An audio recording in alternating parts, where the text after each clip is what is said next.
Local neighborhood. Follow WTIC News Talk 1080 on the Odyssey app to keep up with the latest.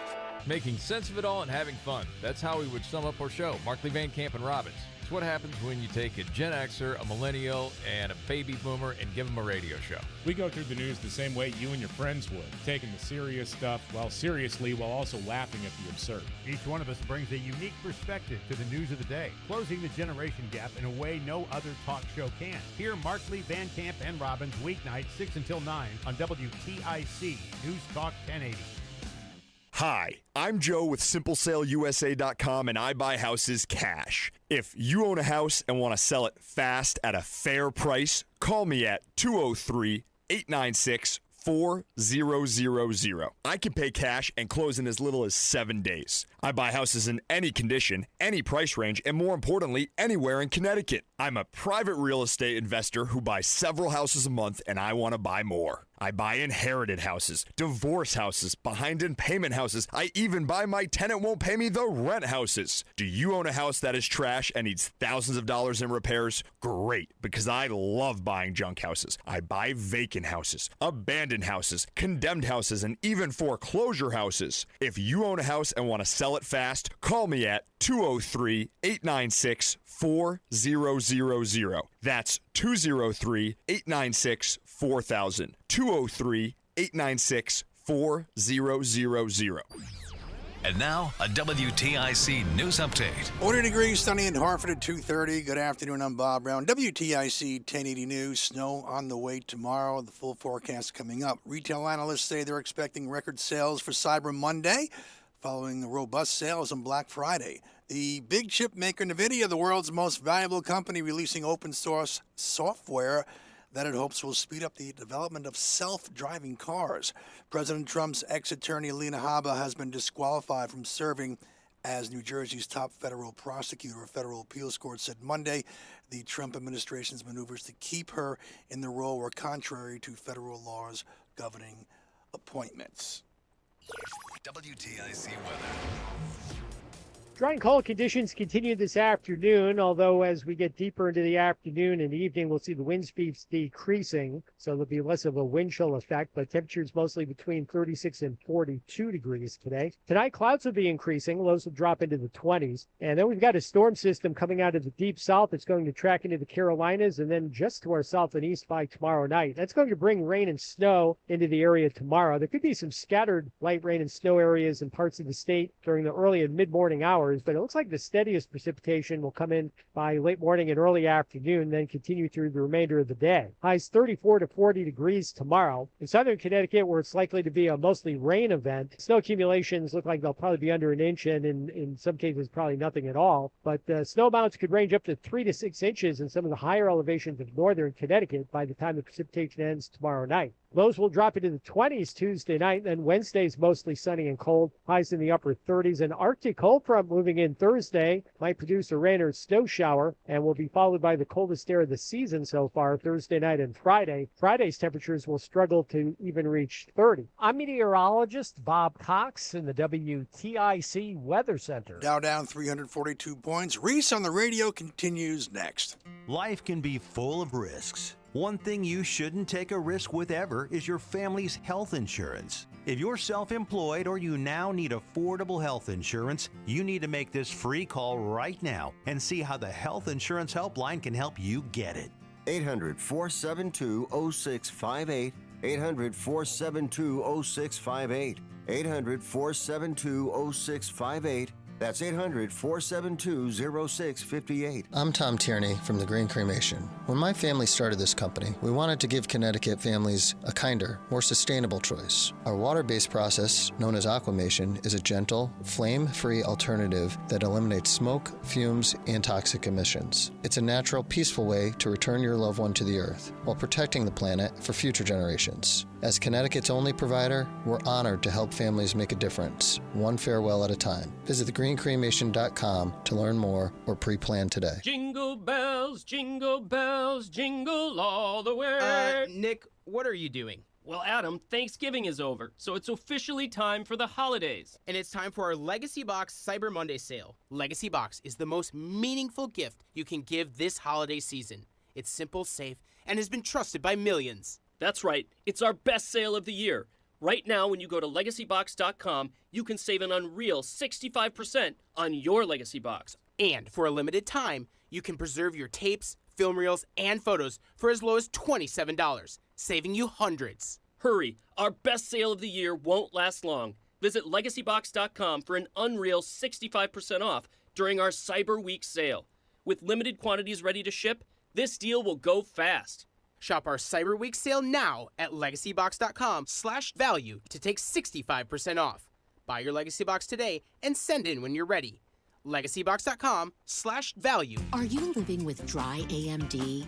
If so, you could be on the road to geographic atrophy, or GA, a condition that leads to retinal cell death and permanent vision loss. But with Izervay, you can slow it down and get it going slower. Izervay slows GA progression by targeting a key source of retinal cell death, which may help preserve your vision longer. Izervay, or Avastin Capted Pagel, is a prescription eye injection used to treat GA. Don't take it if you have an infection or active swelling in or around your eye. Izervay can cause eye infection, retinal detachment, or increased risk of wet AMD. Izervay may temporarily increase eye pressure. Your vision may be impaired after an eye injection or exam. Don't delay. Ask your doctor about Izervay today.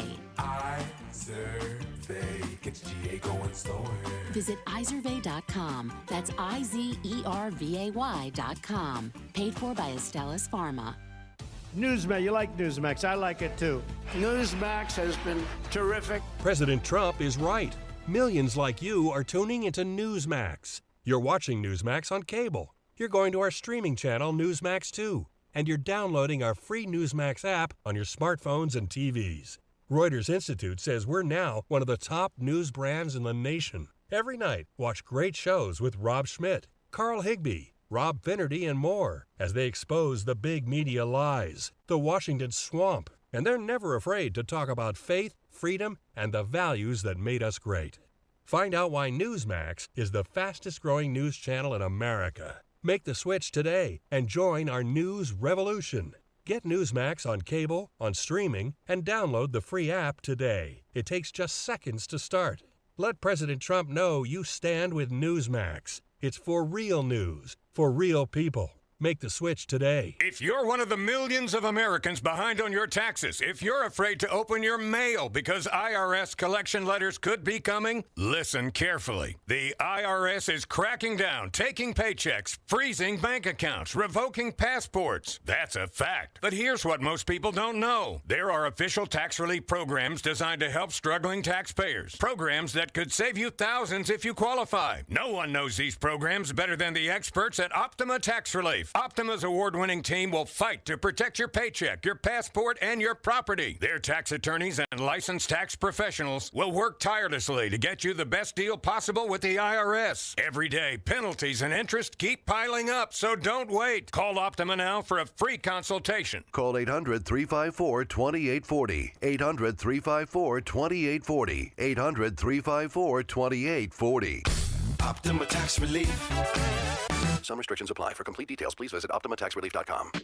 Fan of WTIC? Then do us a favor. Download the free Odyssey app and favorite WTIC. Okay, there we go. All right, we're back. It's Reese on the Radio, WTIC. You know, I'm sitting here in the studio and I'm putting lotion on my body. And the reason why was because I said I put lotion on my body. I put them on my hands and my arms, which are part of my body. You have to take it so suggestively. Anyway, nonetheless, the reason why I'm doing it is because it's so cold and dry out in Connecticut. When I was in Texas, you go outside, your body's glistening because it's like sweat, like 20 minutes you're outside. Not probably less than that. You never have to put any lotion on. So here, like, it's because it's so cold and you take a shower, your body just gets dry. I got to put lotion on. I've never done it just so often it's been a while since I've done the whole lotion thing. Now I'm looking for it everywhere. I want to read a comment from Matty O. Matty O says, Reese, let me ask you a question.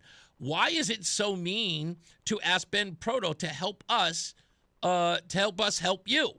and make it easier for us to reach out and help candidates. How is that unfair? I don't think I'm saying anything about anything being unfair. By the way, the word fair, we need to learn something about that. Fair is subjective. There is no objectivity in fair. What's fair to you may not be fair to someone else. There is no rudimentary, basis of which we have fairness. But no, I get that people are saying, Ben, I don't think you're helping me. Tell me, and Ben to go, all right, how am I not helping you? And you hashing that out. That, of course, is something he should answer. Say, hey, Ben, even if it's after an election, we could have used this, Ben, because we didn't get this, that, and the third, right? And then Ben can counter that. But you got to have a discussion. But people who I hear online, and the people who I'm talking to, they know who I'm talking to, okay? And that is the people who have completely written off everything. It doesn't matter. They're all in bed together. But I want to win. You're not helping. And you obviously have no intent on helping. If you're tapped out, right? If you're tapped out by saying, the whole thing's rigged, how can I come to you and expect you to help us win? You have no enthusiasm to win. You've already checked out. You said, I'm done. These people don't care about us. It's a uniparty, blah, blah, blah, blah, blah. How am I going to look at you as for the answer for us to win? You're busy trying to tell me, what's your job in all of this? Are you convincing me it's unwinnable, Reese? They're all in bed together. I don't even know why you try. Now, just think about that scenario. You dealing with me. What do you know about me? What have you gathered about me so far? Do I seem like the guy who's just going to lie down and just going to say, well, I guess that's just it?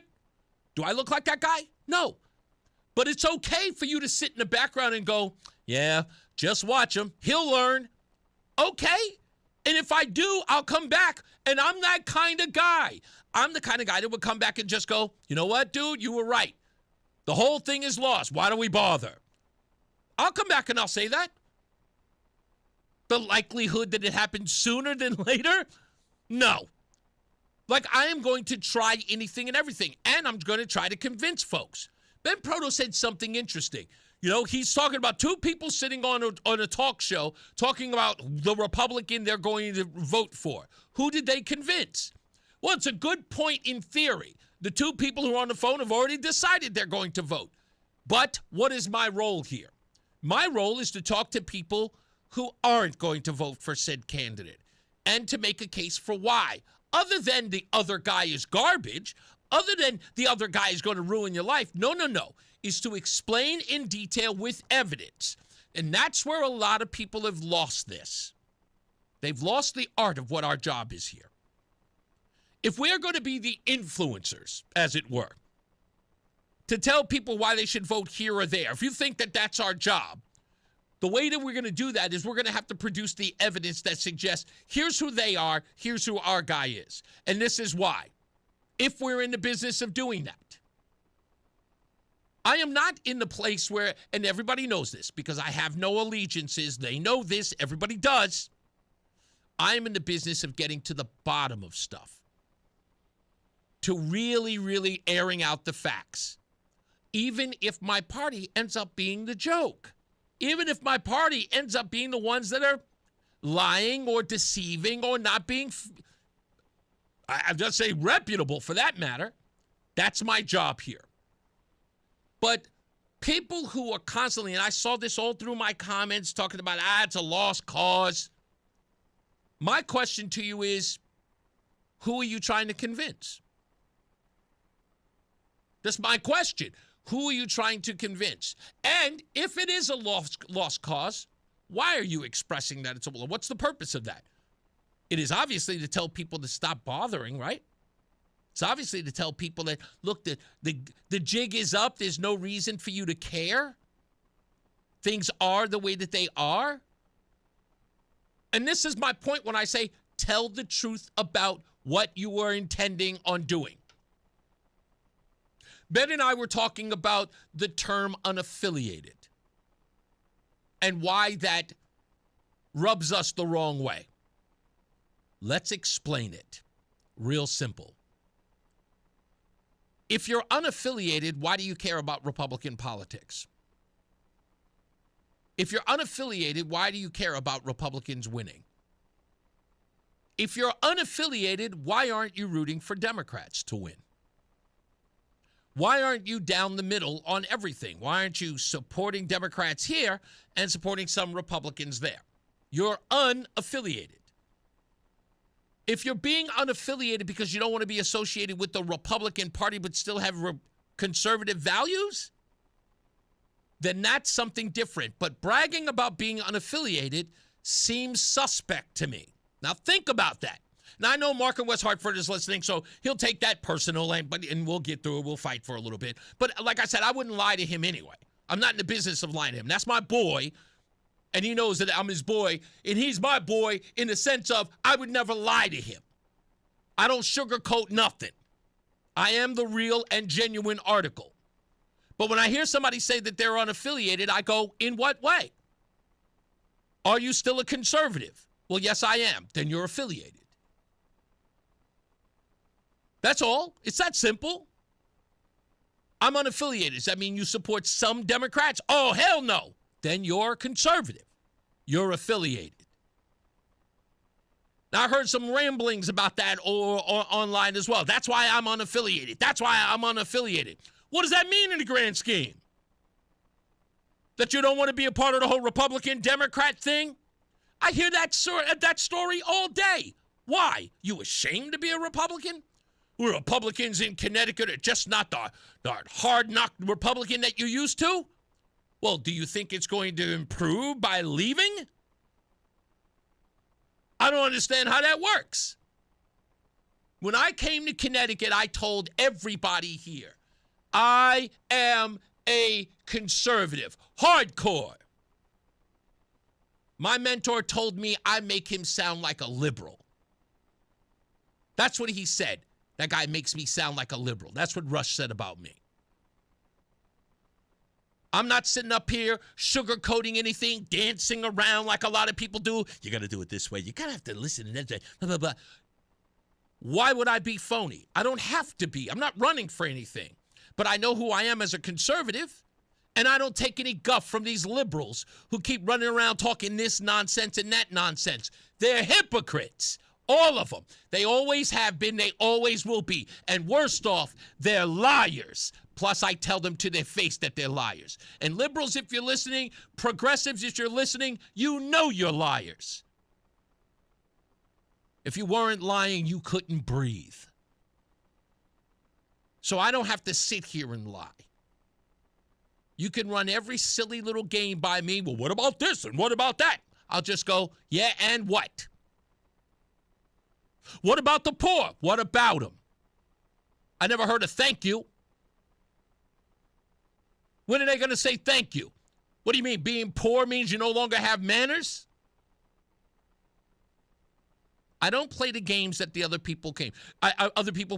But what I will tell you to do, at the end of the day, you become more like me. After a while, you're going to get frustrated. You're going to get sick and tired of ducking and hiding about who you are. Those who duck and hide become obsolete. They become invisible.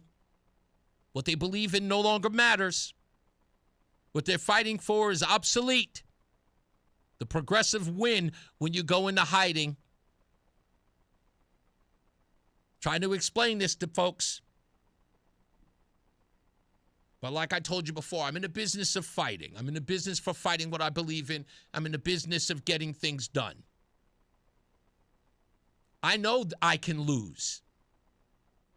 But those are learning lessons for me. They will always be learning lessons for me. Trust me, I've been through a lot of them. That's the way I look at it. So, with that, who's this? Rob? Okay, Rob, what do you got for me? Yeah, I was gonna talk about Pam Bondi, but nah, not interested, Rob. Thanks, though. See how that works? I wasn't talking about Pam Bondi. Were you? Was I talking about Pam Bondi? Who the hell is Pam Bondi to this show? Eric Erickson can talk about Pam Bondi. Call during his show. We're not talking about Pam Bondi, Rob. Did he think that? Did he think he was going to come in and just like, I want to talk about? Well, talk amongst yourselves. In fact, get a tape recorder. Talk about Pam Bondi to yourself. Ow, that was cold. I'm sorry. It's not nice. I know it's not nice, but I don't care. I don't care. Rob's trying to be famous. That's all right. Go be famous, buddy. Go be famous. When we come back, why do the Democrats want drugs in the inner city? Why? I've got to ask the question. Why do Democrats want blacks and brown folks on drugs, killing themselves? Why do they want it? You heard all the nonsense about the Pete Hegseth is a war criminal, right? Because he said, yeah, don't even leave them alive. According to them, that's what Pete Hegseth said. Yeah, kill them all. What, they're not dead? Finish them off. That's what they're telling us now. And people are running around like that's the gospel. He said it. He committed war crimes. These folks said that? Who believes that? Who believes that? Who believes that Pete Hegseth committed war crimes? I heard you all talking about it today, even Eric Erickson. If he did. You guys are desperate for a story, aren't you? That's okay. I'll give it to you. We'll return. Stand by. Reese on the radio on NewsTalk 1080 WTIC. When you've thrown over 4,000 innings like I have, you know joint pain isn't a maybe, it's a guarantee. For you, was it climbing ladders or too much heavy lifting? Hey, we're all in the same boat. But surgery, that was never my answer. Baseball legend Roger Clemens knows there's a better way. That's QC Kinetics regenerative treatments that help your body heal itself. No scalpels, no fake fixes, just real relief. What I love about QC Kinetics, these are the most respected medical pros in the country that specialize in non-surgical therapies to get you moving again. Don't mask the pain, fix it. Call QC Kinetics now for a free consultation. I trusted QC Kinetics. You should too. Call QC Kinetics today and schedule your free consultation. Call QC Kinetics, 860-440-PAIN. That's 860-440-PAIN. 860-440-PAIN. Time now for today's Spotlight on Money, sponsored by Consumer Cellular. Why not give the child in your life the gift of investing this holiday season? Financial advisor Ed Jertson says you can set up a low-cost brokerage account with a few simple investments and then watch the money grow with consistent contributions. So they can see the eighth wonder of the world, the miracle of compounding over the months and years to come. Unlike toys or clothes, he says, the investment account will build value for years. I'm Rob Hart. Wesley Financial Group is not a law firm, and Chuck McDowell definitely not an attorney. This is Chuck. If someone talked you into buying something really silly and you want to get out of that silly little thing, my advice, get the facts. Call me and I'll send you our timeshare exit kit absolutely free. Inside, you'll learn how timeshare works and all your options for cancellation. Call Wesley now for your free timeshare exit information kit. 800-384-9393. That's 800-384-9393. Wesley Financial Group is not a law firm, and Chuck McDowell, definitely not an attorney. This is Chuck. Do you feel stupid for buying a timeshare? Don't. It's not your fault. You were most likely told you could rent it, and it was a great financial investment. And the deal was available today only. If this happened to you, contact your resort or Wesley Financial Group for help today. Call Wesley now for your free exit information kit. 800-242-3131. 800-242-3131. At Audion Hearing, our mission is simple: to make better hearing affordable for everyone. This Cyber Monday, enjoy exclusive savings on our high-quality rechargeable hearing aids. Clear, comfortable, and ready to use right out of the box. And here's a study worth hearing. Research shows that wearing hearing aids can reduce your risk of dementia by up to 61%. Join over 1 million happy customers and shop Cyber Monday deals before they're gone at audionhearing.com. That's AUDIEN hearing.com. It's Reese on the Radio on NewsTalk 1080 WTIC. Yeah, we got our audio back, and what it was somebody who was sitting over at the other counter unplugged the audio plug that we had there and plugged in their headphones for some odd reason. And when we come in back on a Monday, that's detrimental because if people can't hear online, they leave. And so I had to put a sticker on it that says "Do not touch." It's like putting like your food in a refrigerator with a "Do not touch" sign. It's just so tacky. Stop lying. Did they ever find the culprit? That figures. That figures. So yeah, we're finally back. Zach is in the chat room. He says war crimes are stupid anyway. I understand why they exist, but they aren't enforceable. I have to move this closer to me. There we go. They aren't enforceable. Are they even real? No one is going to arrest Bibi. No one is going to arrest Putin. And they just feel a feel-good measure. I agree with that, Zach. I think you're 100% on point with that. Like Mom Donnie talking about how he's going to arrest Benjamin Netanyahu should he step foot in New York. Like at the UN? Whoo, boy. I would love to see that. That I would love to see. Just absolutely be incredible. It'd be incredible to watch. Anyway, so yeah, we're back, guys. Thank you for checking out the show on YouTube and on X.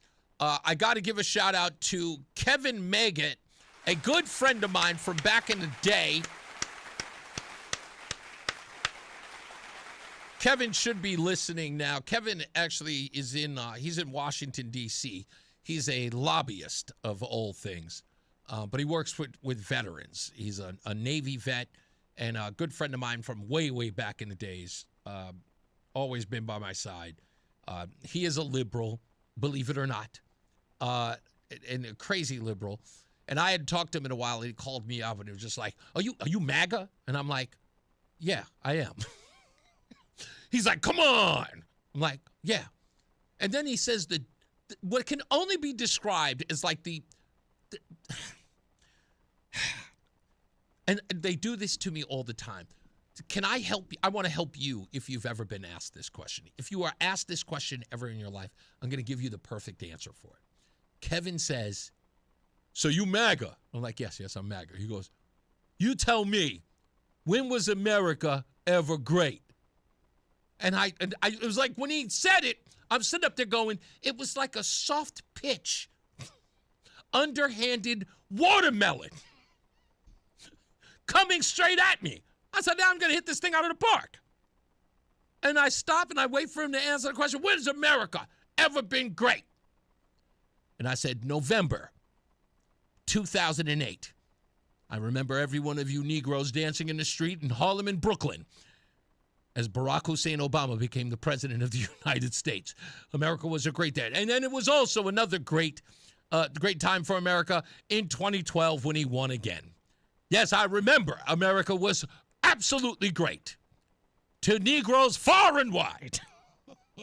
And his response was, what was it great before then? And I said, November 1992. When William Jefferson Clinton became president of the United States, and again, he didn't know what to do with himself. But they never know what to do with themselves. He was like, I should have known better than to ask you. Yes, you should have known better. You didn't think you were going to ask me that ridiculous question and I wasn't going to come up with a great answer. He knows damn well when Barack Obama won, he was dancing in the street. He was opening up a Hennessy bottle or some E&J somewhere. Come on, Kevin, you know you were.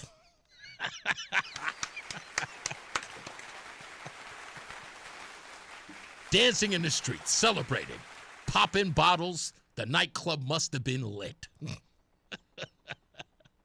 Didn't they have a whole rap song about that, Roland? My president is black, my Lambo's blue. Yeah, Young Jeezy, that's what it was. My president is black, my Lambo's blue. Yeah, I remember the whole thing. I remember it. Yeah, we're going nuts. Making rap songs about it. Ludacris was talking about painting the White House black. I remember the whole thing. It was fascinating. Kevin Maggott. Oh, goodness gracious. I'm so glad. He's going to actually be on the show. He's going to talk about some of the things he's doing in Washington. Oh, I would have loved it. Yes, burn it down. If Barack Obama would have lost in 2008, are you kidding me? They wouldn't know what to do with themselves. How do you not? How do you not? There were people who were threatening that they were going to do it if he did lose. That right then and there, I mean, it was almost like inevitable. He had to win just to save the republic. I don't know. People get mad at me when I say that, but they even get, they get even angrier with me in 2016 when I was posting "The experiment is over." That was the one that it made people mad. What you trying to say? Well, I'm only going based upon what you guys said in 2008. They don't remember, but this is what they said. They said, "We've had white presidents all this time. Why don't we let a black man be one for once?" So I responded by saying, "The experiment is over." Because that's what it was. That's what people thought that our republic was, an experiment. Let's just try it. Okay, experiment over. 8 years. Let's get back to basics. Yes, that's right. Back to the white guy in here. Oh, don't get mad. Calm down. Calm down, liberals. I'm just using your words against you. That's all I'm doing. That's all I'm doing. You set the stage. I dance for you. Let's get to some news and traffic. Bob Brown is in the building. It's Reese on the Radio. WTIC is celebrating 100 years on the air and 100 years of serving Connecticut. This is WTIC and WTIC FM HD2 Hartford, an Odyssey station. Still holding at 40 degrees, sunny skies in Hartford at 3 o'clock. Good afternoon, I'm Bob Brown. WTIC 1080 News. Snow on the way for tomorrow. How much? The forecast coming up. And this would be the first snowstorm of the season, even though the official start of winter is only 3 weeks away. A hardware store is busy selling snowblowers, ice melt shovels, supermarkets also busy.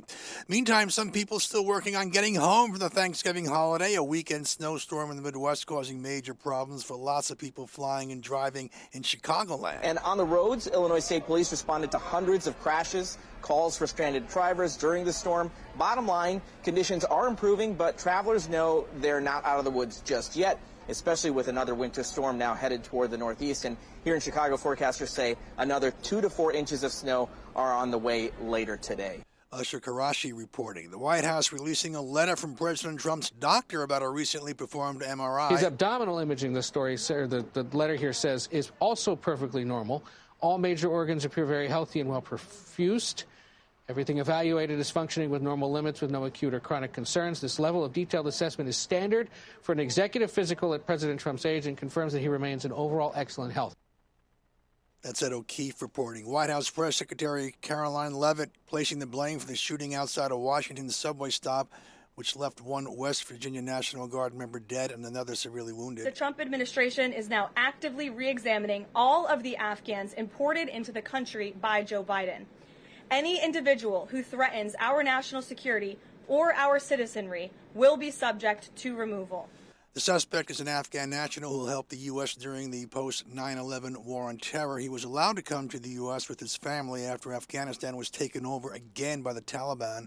Leavitt also blaming Biden for the evacuation bombing at Kabul's airport as U.S. forces were withdrawing. All lawsuits in the case of a visiting nurse killed by a Willimantic halfway house resident 2 years ago have been resolved. That's according to an attorney for the family of Joyce Grayson. Her patient, Michael Reese, is serving 50 years for killing Grayson during a home visit. Caitlin Grayson, says her mother's loss still hits hard. She was truly like an angel walking on earth. She just cared about everybody, and her needs always came last. Whether it was church, soccer, her clients, family, anybody. Sued for negligence, the state of Connecticut paying the family $2.25 million settlement. Last year, the state passing a bill to protect home health care workers. Details of a deal with Grayson's employer, Dallas-based Lara Caring, are undisclosed. Checking now the all-important forecast.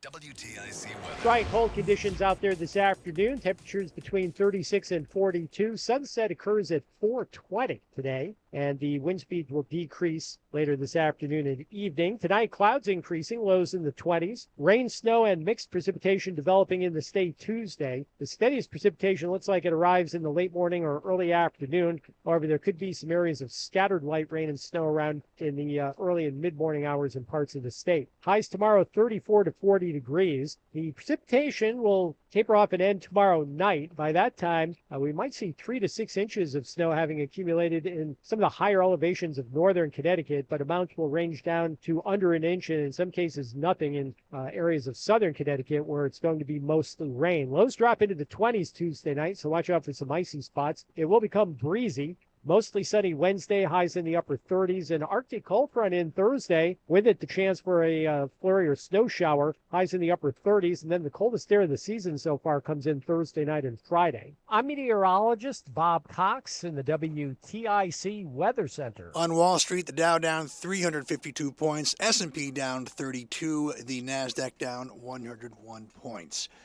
UConn football coach Jim Moore, the former coach, I should say, expected to be introduced today as a new head coach at Colorado State. NFL action, Patriots host the Giants in Monday Night Football. Reese on the Radio continues next. 40 degrees, sunny in Hartford. For more on these and other stories, go to WTIC.com. I'm Bob Brown, WTIC 1080 News.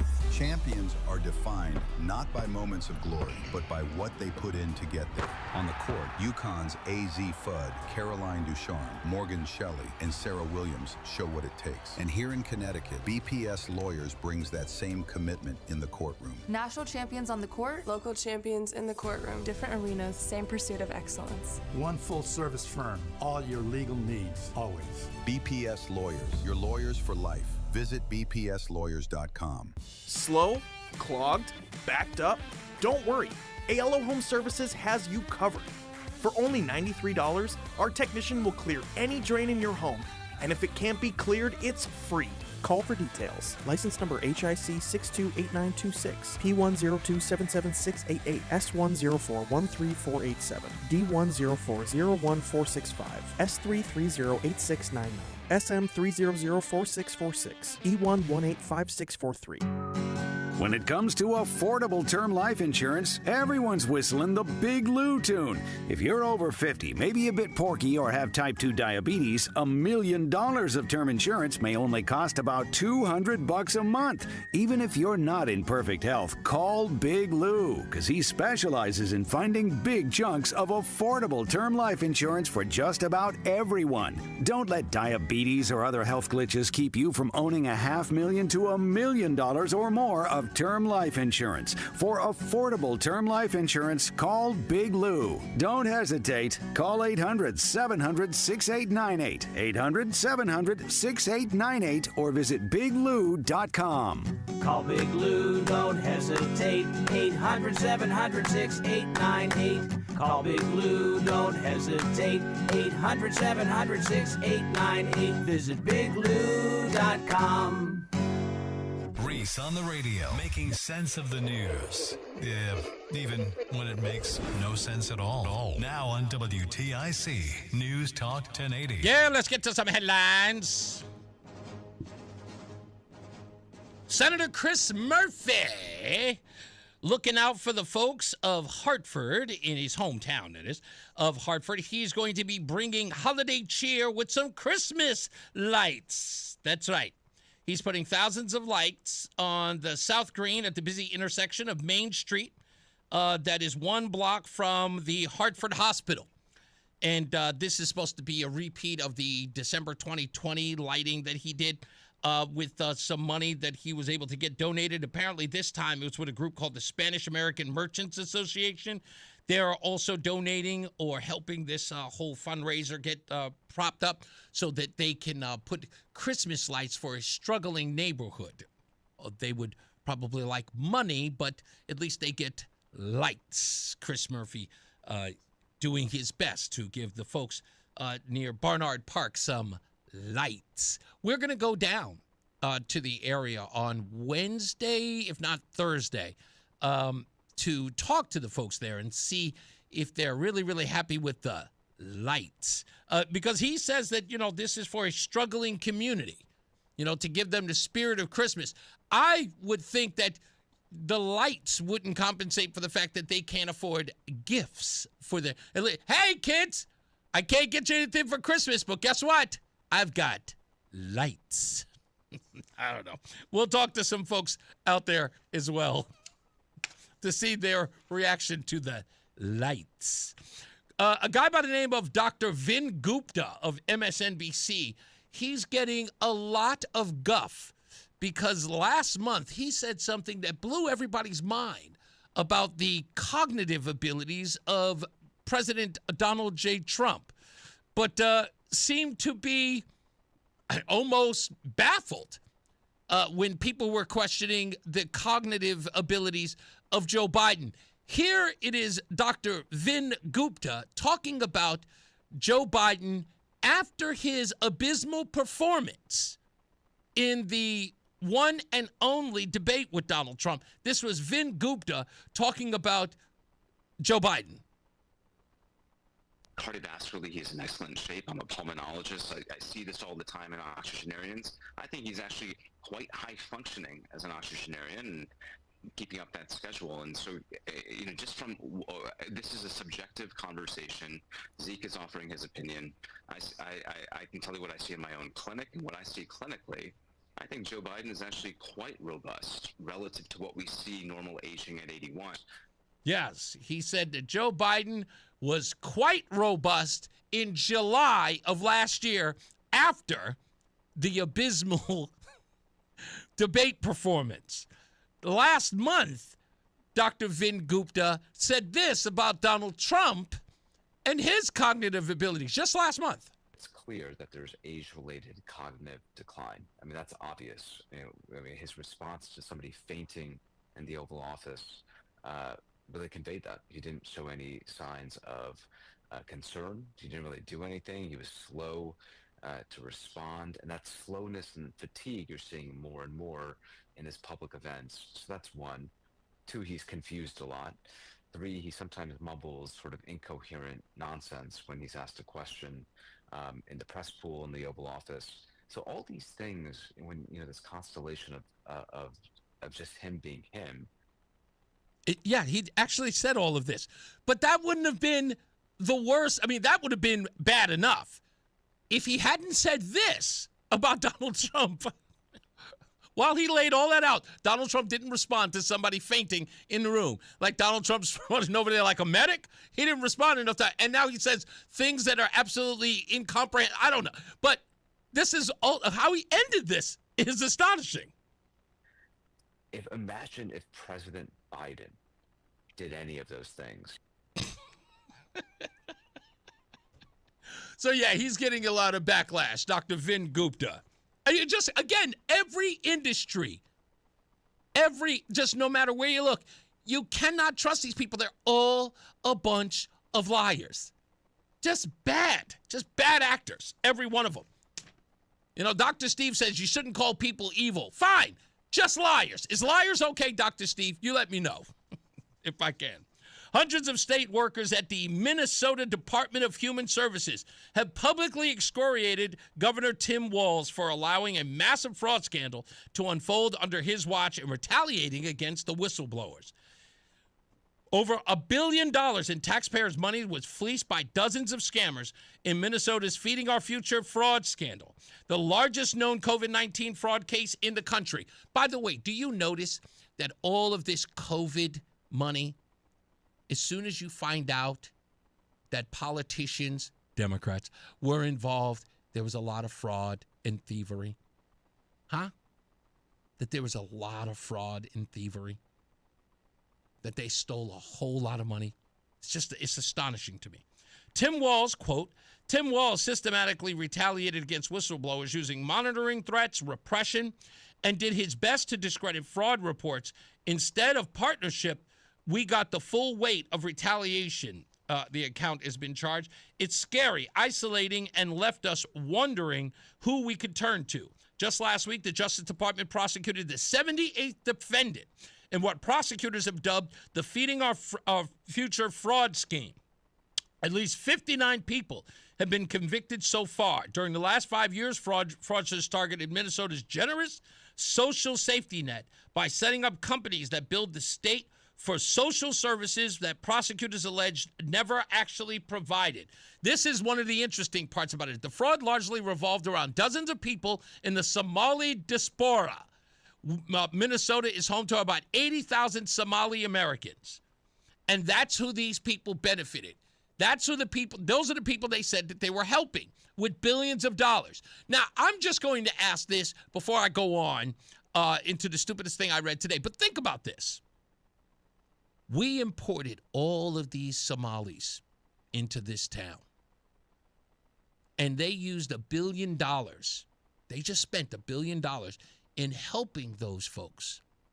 And at the same time, you got guys like crying Negro brother Bakari Sellers on CNN talking about how these folks contribute, I said with air quotes, contribute to the very fabric of America. Contribute? These folks are on the dole. These folks are collecting taxpayer dollars. What are they contributing to? The fleecing of America? Yeah, if you consider that contributing, you're 100% right there, Bakari. They're contributing, all right. Contributing to its downfall. That's what exactly they're doing. 80,000. And these folks are collecting billions, feeding their own, who are not contributing to society at all. That's what we got. That's exactly what we got for $1 billion. And Tim Walz helped them do it. Let's get to the stupidest thing I read today.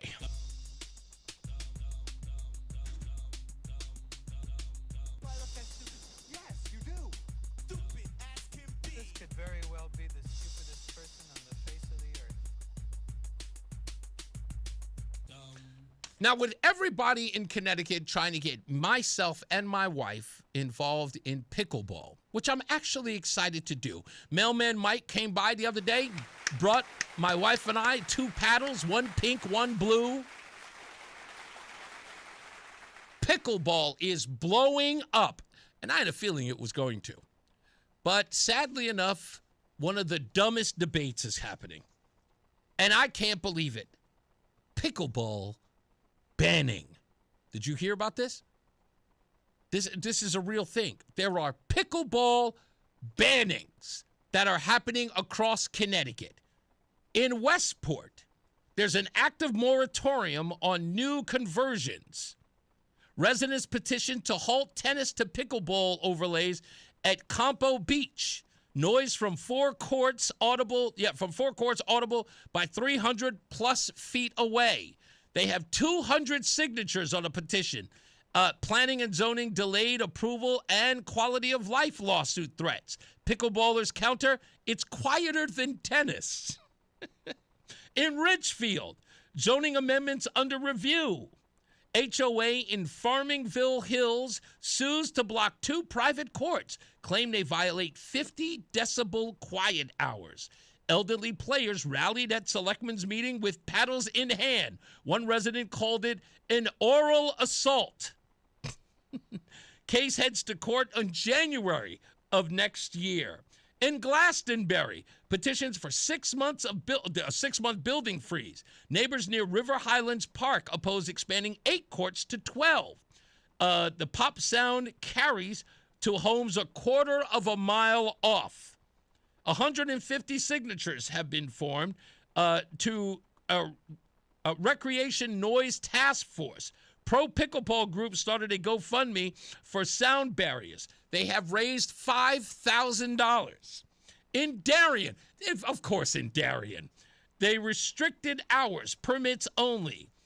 New and dedicated courts without variance, existing ones at Weed Beach, limited to 8 a.m. to 6 p.m.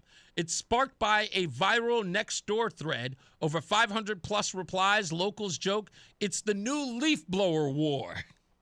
And in New Canaan, finally, the petition is circulating, a push to cap private residential courts at 1 per lot. Noise from a backyard setup prompted 20 complaints.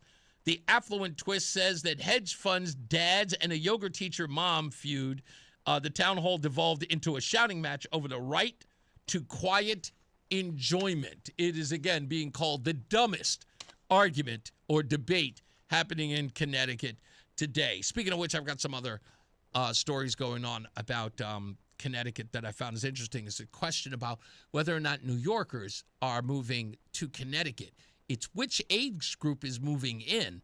And then another story about that dovetails into another story about state troopers who are moving out of state.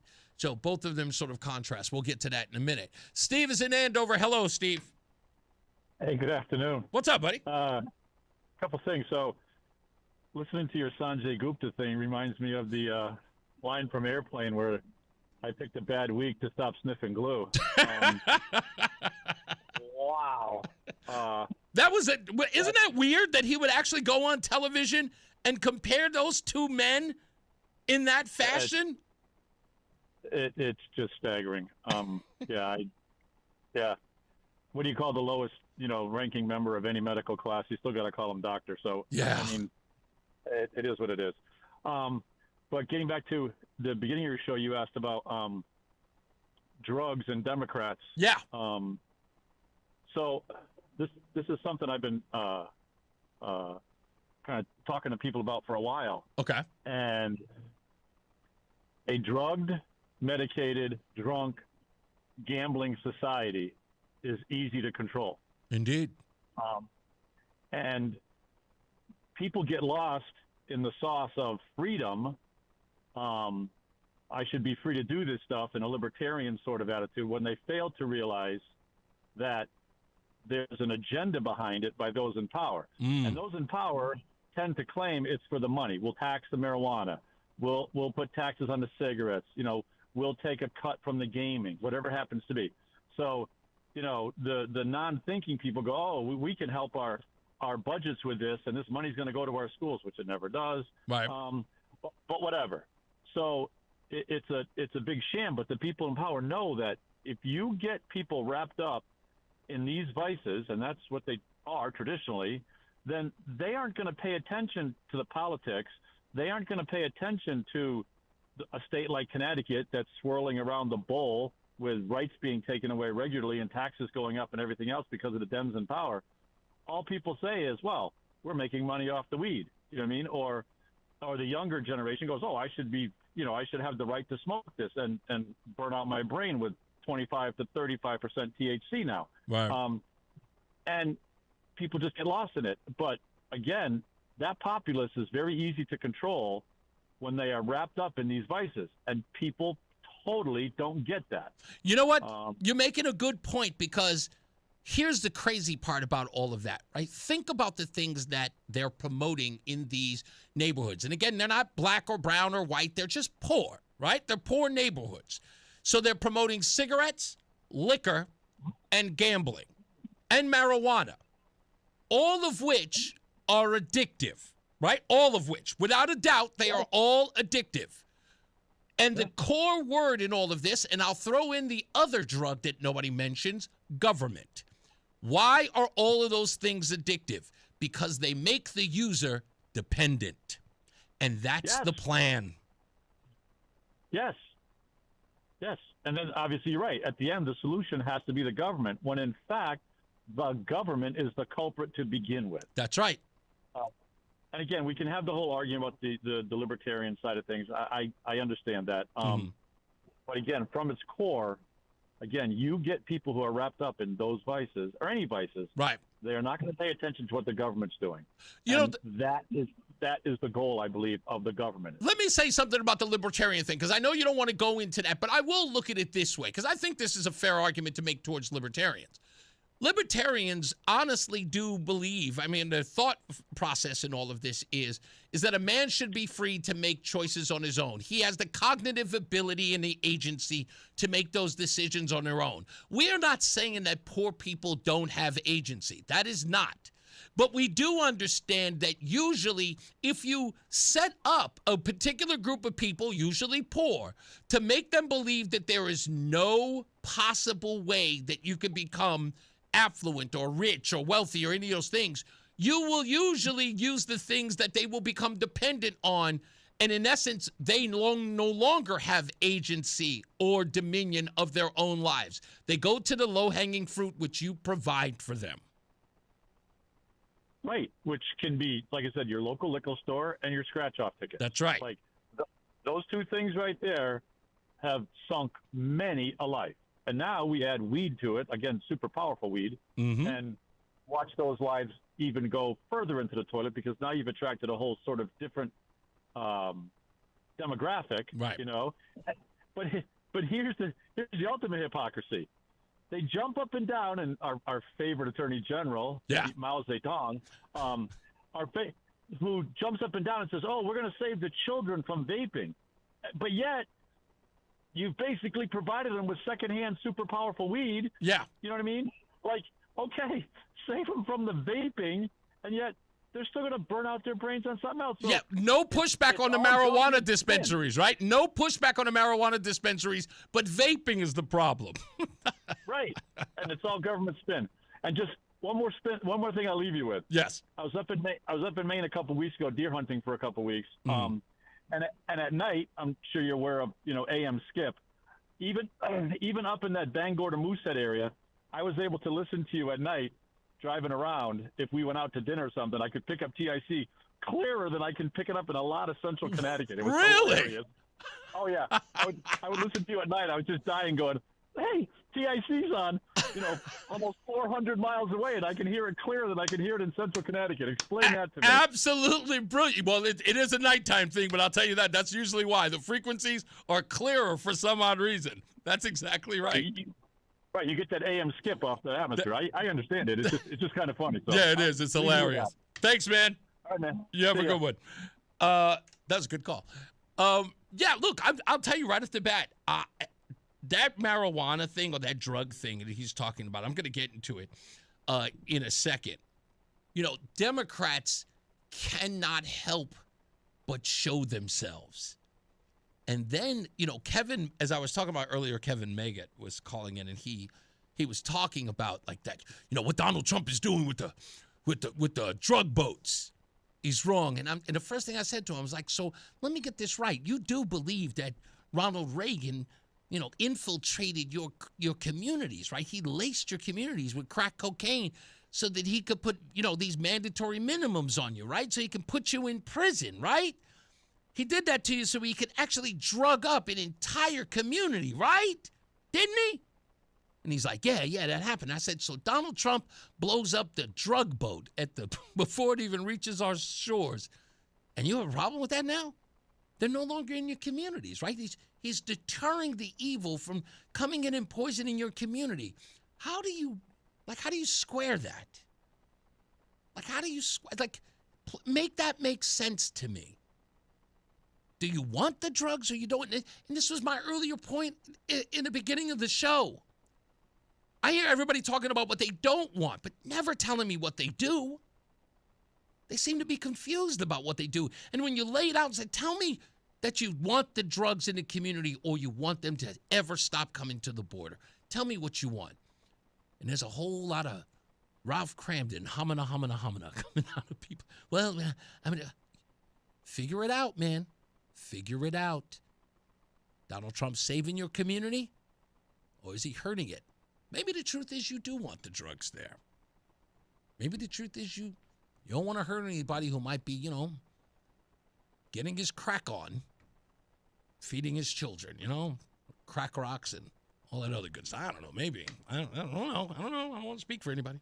Let's take a break. We'll be back. More news, more views. Your phone calls, 860-522-WTIC. It's Reese on the Radio. I'm elder law attorney Haley Allaire. Our greatest reward is happy clients telling us that they're very thankful for our help. Hello, this is Mary from Berlin. Our family chose Allaire Elder Law to help us in getting our mom into the right nursing home that worked best for her and our family. Once that was completed, Allaire told me as the power of attorney what I needed to do to save as many assets as I could. Allaire Elder Law is a firm that I could bounce things off of, and I trust in their judgment and guidance. Find out more at AllaireElderLaw.com. That's ALLAIRE. There's a lot happening in Washington and in your local neighborhood. Follow WTIC News Talk 1080 on the Odyssey app to keep up with the latest.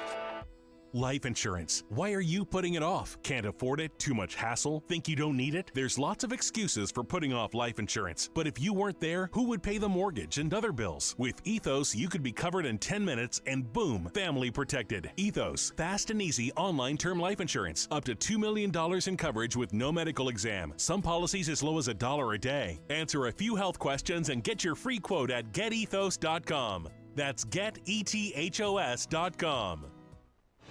If Ernest Hemingway was alive today, would he say this to you? Shakespeare, Mark Twain, Edgar Allan Poe, all great writers.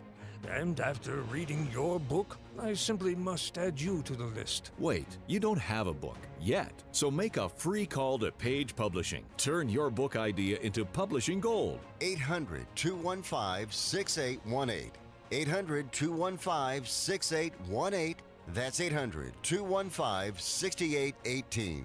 You're listening to Leaf Filter Radio, and the guru of gutter protection himself, Chris Cunahan, is here to take your most pressing leaf-related questions and bring you a special Black Friday offer. Hey, everybody, Chris here. I understand we have Ron on the line. Ron, where are you calling from?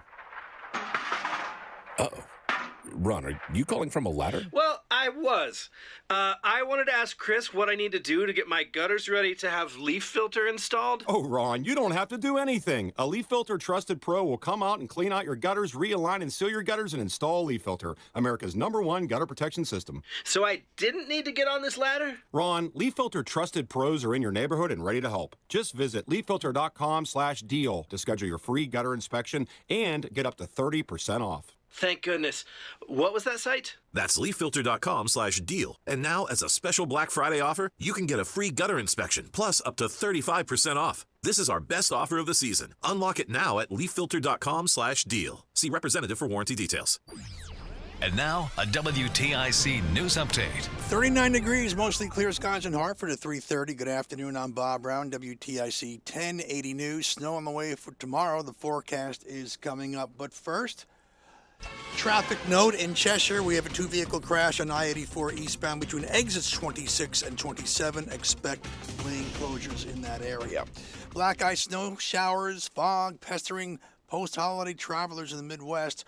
More than 8 inches of snow falling at Chicago's O'Hare this weekend, setting a record for the highest single-day snowfall in November at that airport. Retail analysts say they're expecting record sales for Cyber Monday following a robust sales on Black Friday. The White House releasing results of President Trump's MRI from heart and other organ systems. White House spokesperson Caroline Leavitt says the president's cardiovascular imaging is, quote, perfectly normal. Nearly 44% of the 16,000 truck driving schools in the U.S. may be forced to close after a review by the Federal Transportation Department finding they may not be complying with government requirements. Checking now the forecast. WTIC weather. Partly cloudy the rest of this afternoon at brisk, high 42. Increasing clouds tonight, low 23. Tomorrow, cloudy, snow beginning during the late morning, accumulating 3 to 6 inches before ending early tomorrow night. Snow will make many roads and sidewalks slippery, causing travel disruptions. High tomorrow, 34. Lingering clouds and snow flurries the rest of tomorrow night. Watch for lingering icy spots. Low 24. A mix of sun and clouds Wednesday, high 37.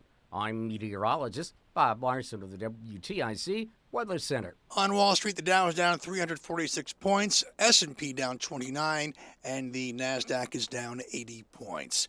NFL action tonight, Patriots hosting the Giants Monday Night Football. NBA action, Nets hosting the Hornets. Men's college basketball, UConn taking on the Jayhawks tomorrow.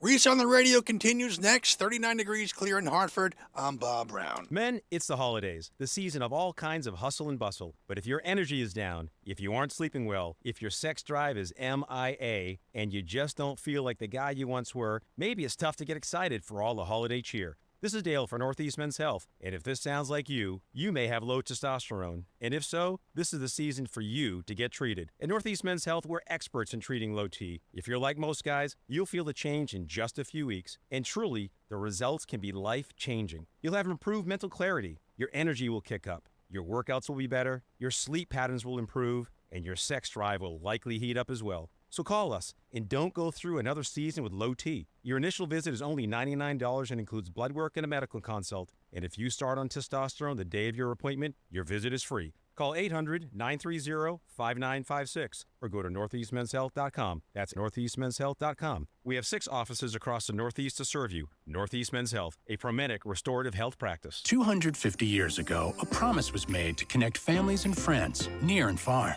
And during the holidays, that promise is more important than ever. That's why USPS is building a better network to meet your needs, with timely deliveries, easy and affordable ways to ship, and everything you need to make your season full of holiday cheer.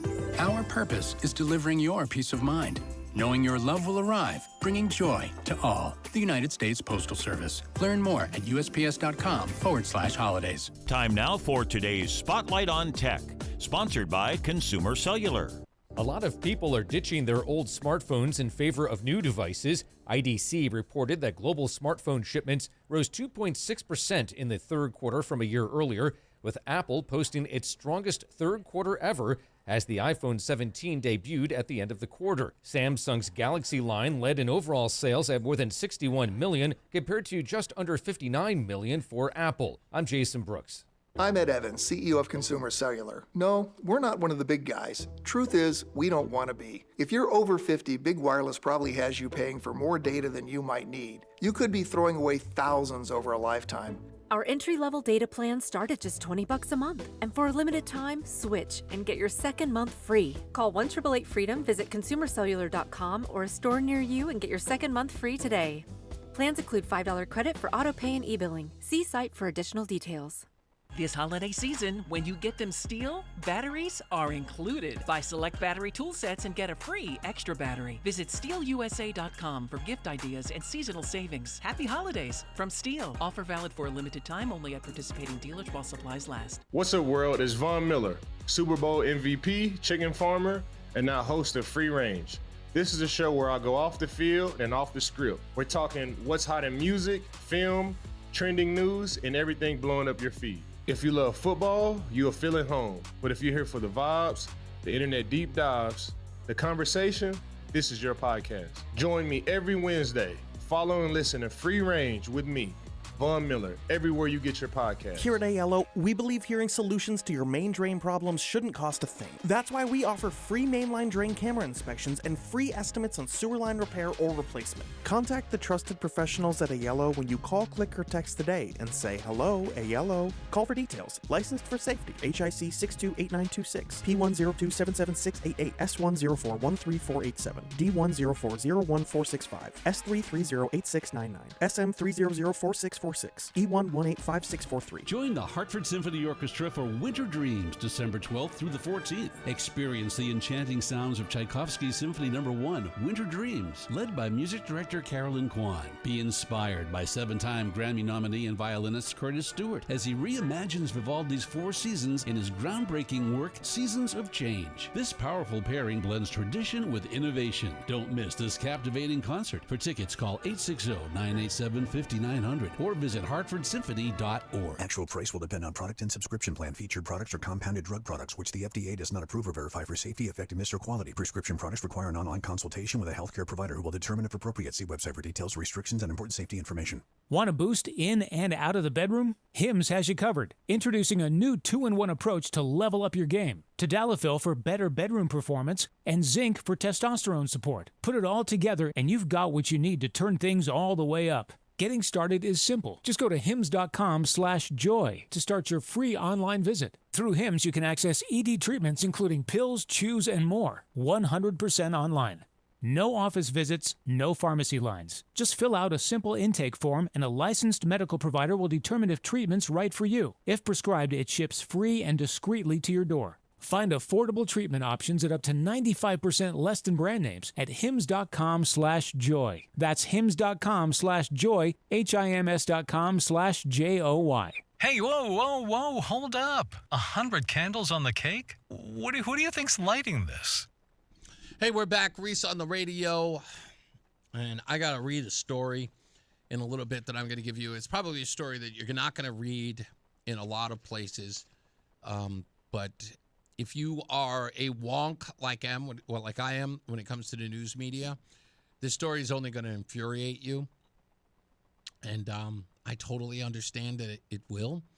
It involves the FDA and the the COVID vaccine, and we'll read it. We'll just read it in the next hour or so.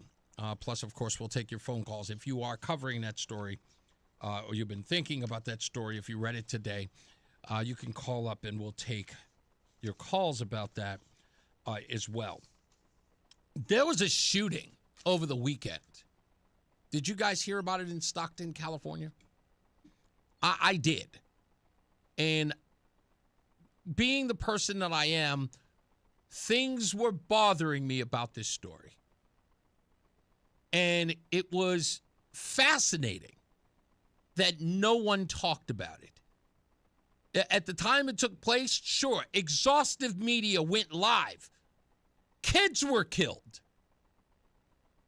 And you saw the flashing lights, the reporters there with the cameras, absolutely dumbstruck. What happened? Oh, my goodness. Children died. And then nothing. A shooting. A mass shooting involving children. Have you watched the news in the last, 48 hours maybe? What coverage? What suspects? What outrage? Where are the calls for gun control? Have you seen any? I have not. And nobody finds, again, mass shooting. 3 children murdered, ages 8, 9, and 14. Murdered. A 21-year-old also killed. 11 others wounded. Nothing? In Stockton, California?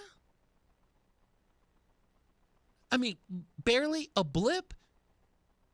And no one, where's Chris Murphy? Where are all the gun control advocates? Where are all the grandstanders who were screaming and hollering about how we need more gun control? And they got nothing. And it made me wonder, wait a minute, why? What's going on? So I started searching and I asked, hey, who are the victims? The news media said they haven't released who they are. Really? Nothing? No names? No identifiers? No. Did they say it was gang-related even? No. Did they say it was some sort of misfit with like some mental illness, you know? Perhaps he has Asperger's, or maybe there's some sort of mental deficiency. Was it a transgender even? No. Police have been tight-lipped about the perpetrators. Well, anything on the victims? What about the children? They're ages 8, 9, and 14. Shouldn't we know who they are, or even something about the grieving families? So perhaps we can show some support, send out our prayers for them, possibly help them with funeral arrangements or something like that? No, we're afraid that there's not a lot of information about that. Something, I don't know, folks. It's something about that didn't sit well. So I had to go there. It wasn't on me. I wanted information. I think it's important to get the information. So I looked it up. We did find out that the 21-year-old victim is identified as Susano Archuleta. The names of the 8, 9, and 14-year-olds have not been released. However, a 9-year-old wounded survivor appears to be a gentleman by the name Emmanuel Lopez, his daughter. We started looking up some of the other names of folks that were associated with this, and many of them had Hispanic last names. And then I started to wonder, did that have anything to do with the fact that they didn't mention the names? That they didn't seem to investigate, or no one seemed to care about gun laws? Because that would be weird to me, that because the individuals who were murdered were Hispanic, they didn't want to draw any attention to gun legislation. That just didn't make sense to me, right? Who would do that? Did the victims have to be white in order for that to happen? Is that it? Did it have to be white or Christian in order for us to start screaming and hollering about legal gun owners who need to have more laws to prevent them from having guns? Because that would have made that always seems to be the case. But here, they have people with Hispanic names. The community of Stockton is 47% Hispanic or Latino. It's 21% Asian, 17% white, and 11% black.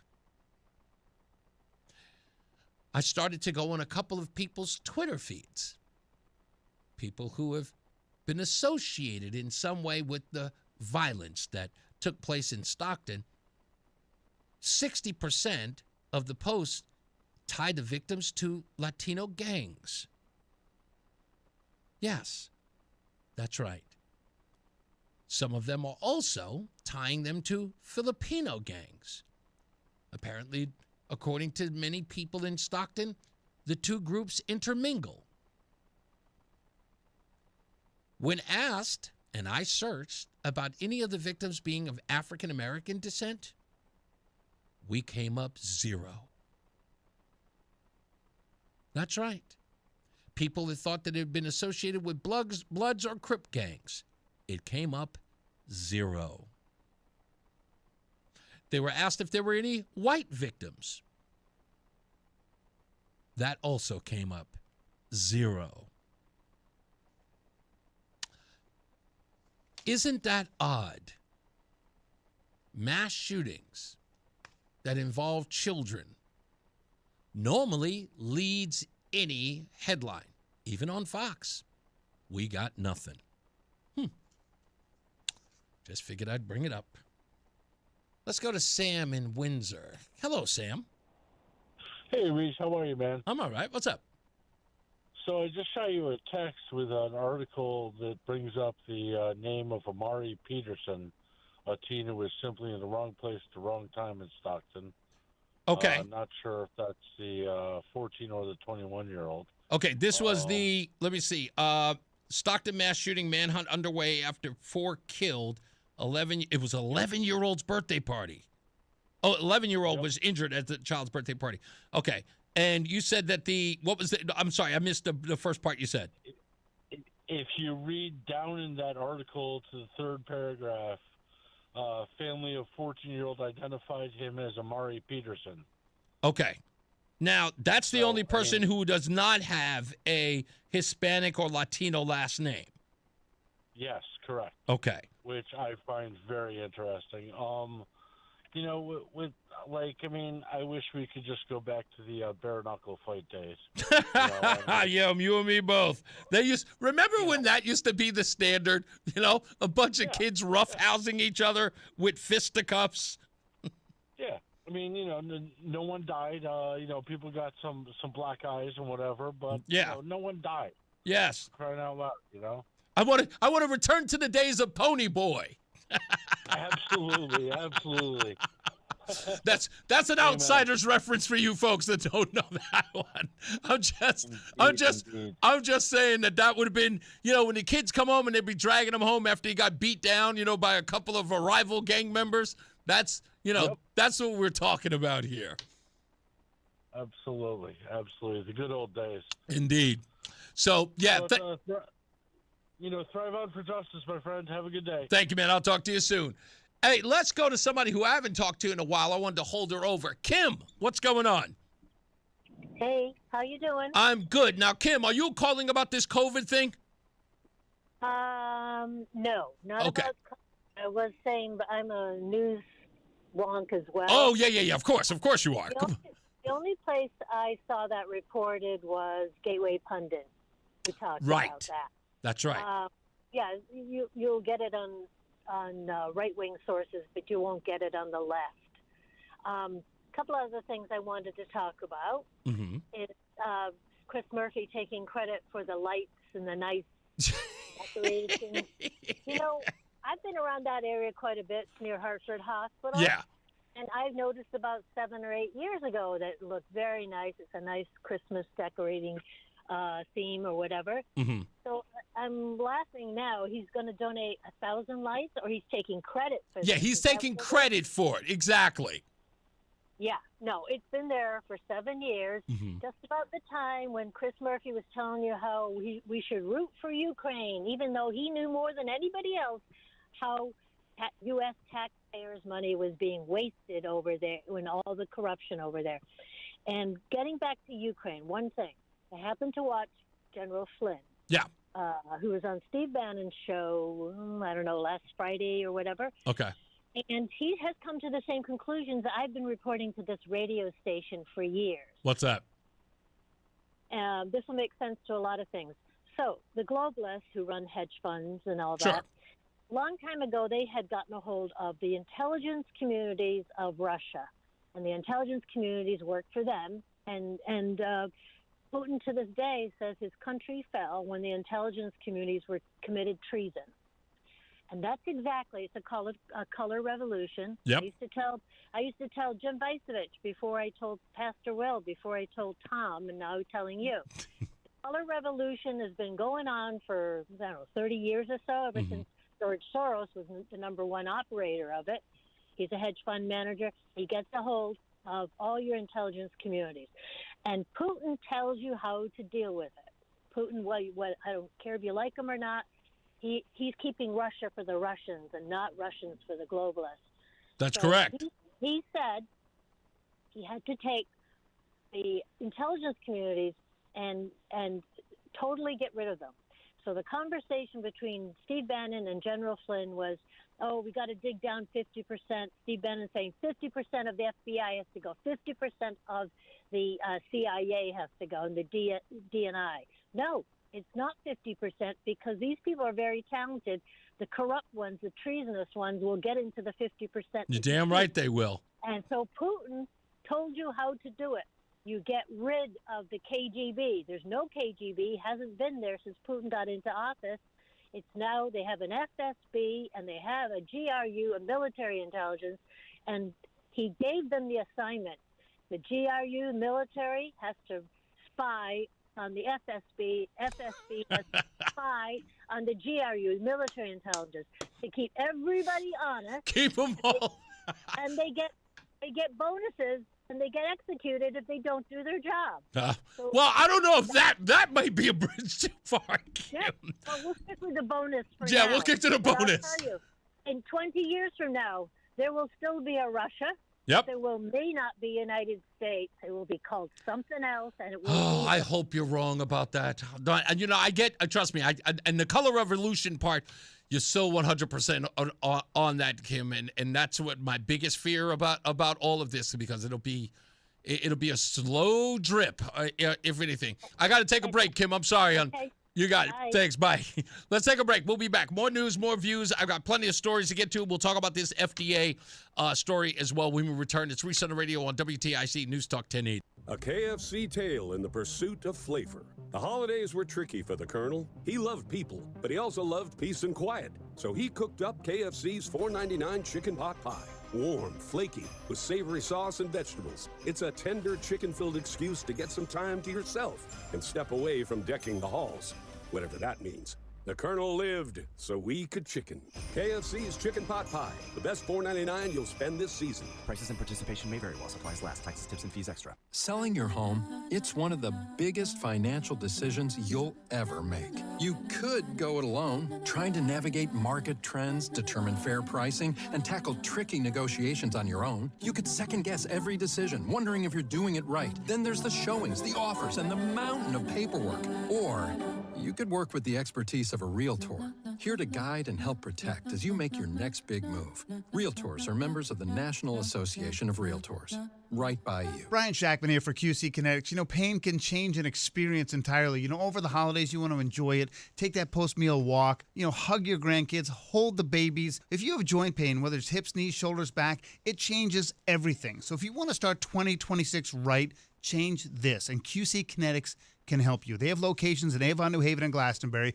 They believe that relief doesn't have to come from surgery or pain pills. They use your body's own natural healing abilities to repair and restore what's been lost, helping you move, live, feel like yourself again, be happy. Write your own comeback story in 2026. Give QC Kinetics a call. And you know what? This long-term relief, it can be great for you, but who knows until you go in and talk to them. And that first consultation is totally free.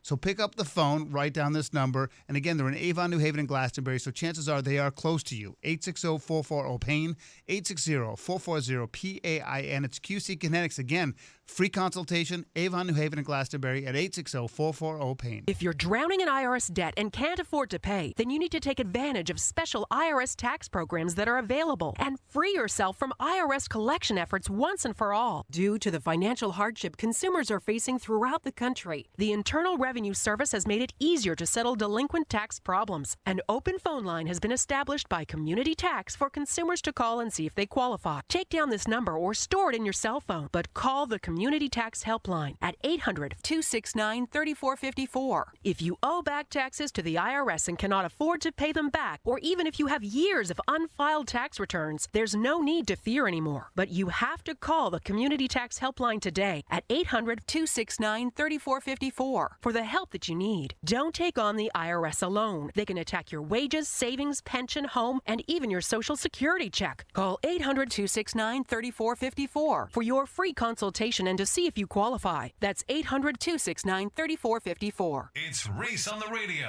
on NewsTalk 1080 WTIC. These breaks are getting shorter. Anyway, we're back. We'll have that story coming up in a little bit about the vaccines killing children. The Washington Post is reporting on that. Also, later on, there's this article I wanted to talk about last week, but the holiday came up on us so fast I never got a chance to. It's this story that people are calling a crisis. They're saying school's in crisis. And I'm like, okay, school's in crisis. Why they? I thought it was going to be a Linda McMahon story. But according to NBC Connecticut, they did a story talking about how budgets are going to be affected with the crackdown on immigration and how these kids that normally would be filling up the schools are no longer going to be there, right? They're going to see a decrease in new students and how that's going to affect the budgets. I'm going to break all that down. I did all of this stuff to break down why this is nonsense. And teachers out there, you guys are going to have to speak up one day. I know that you guys say, like, well, we got to stay silent. I get it. If you want to do it anonymously, find a way to tell me anonymously, because I know that you guys are going to be happy about this, and you are happy about this decrease in enrollment in your school, especially by kids who do not speak English or with behavioral problems or, diseases. They do. A lot of those kids who came in, no vaccines for them, right? A lot of them came in here with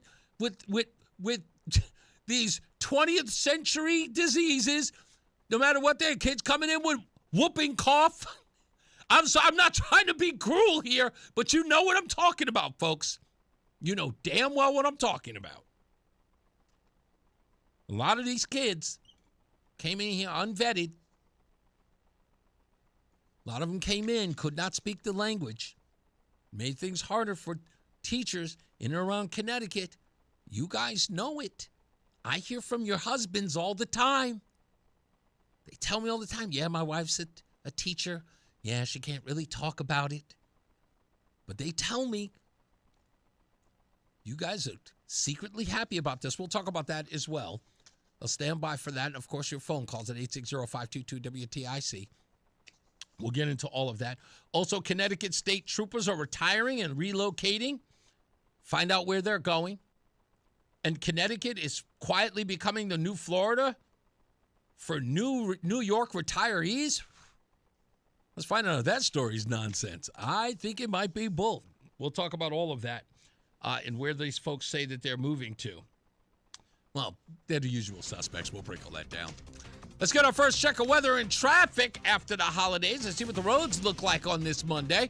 Mark Christopher, he's in the BPS Traffic Center. How we doing, sir? All right, Reese, I'm doing real well. I hope you are too. And if you are traveling right now on the northbound side of Route 9 in Cromwell, you're going to see an accident between exit 29 and exit 30. The left and left center lanes are blocked there, so you want to stay to the right with that. Delays are approaching 27. Behind that, in Hartford, westbound 84 tied up approaching the Bulkley Bridge out to 47 Sigourney. 84 eastbound's locked up about a mile before 46 Sisson Avenue down to the Bulkley Bridge. South of 91.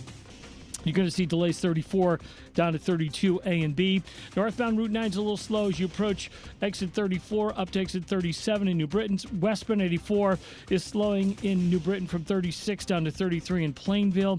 And if you are traveling on the eastbound side of 84, in Cheshire, we have a two-vehicle accident, 84 eastbound between exit 26 and 27. It looks like the right lane is shut down there, so you want to stay to the left there, and delays are approaching exit 23 in Waterbury behind that. Traffic and weather together on the 8th WTIC News Talk 1080. Brought to you by NJM Insurance Group.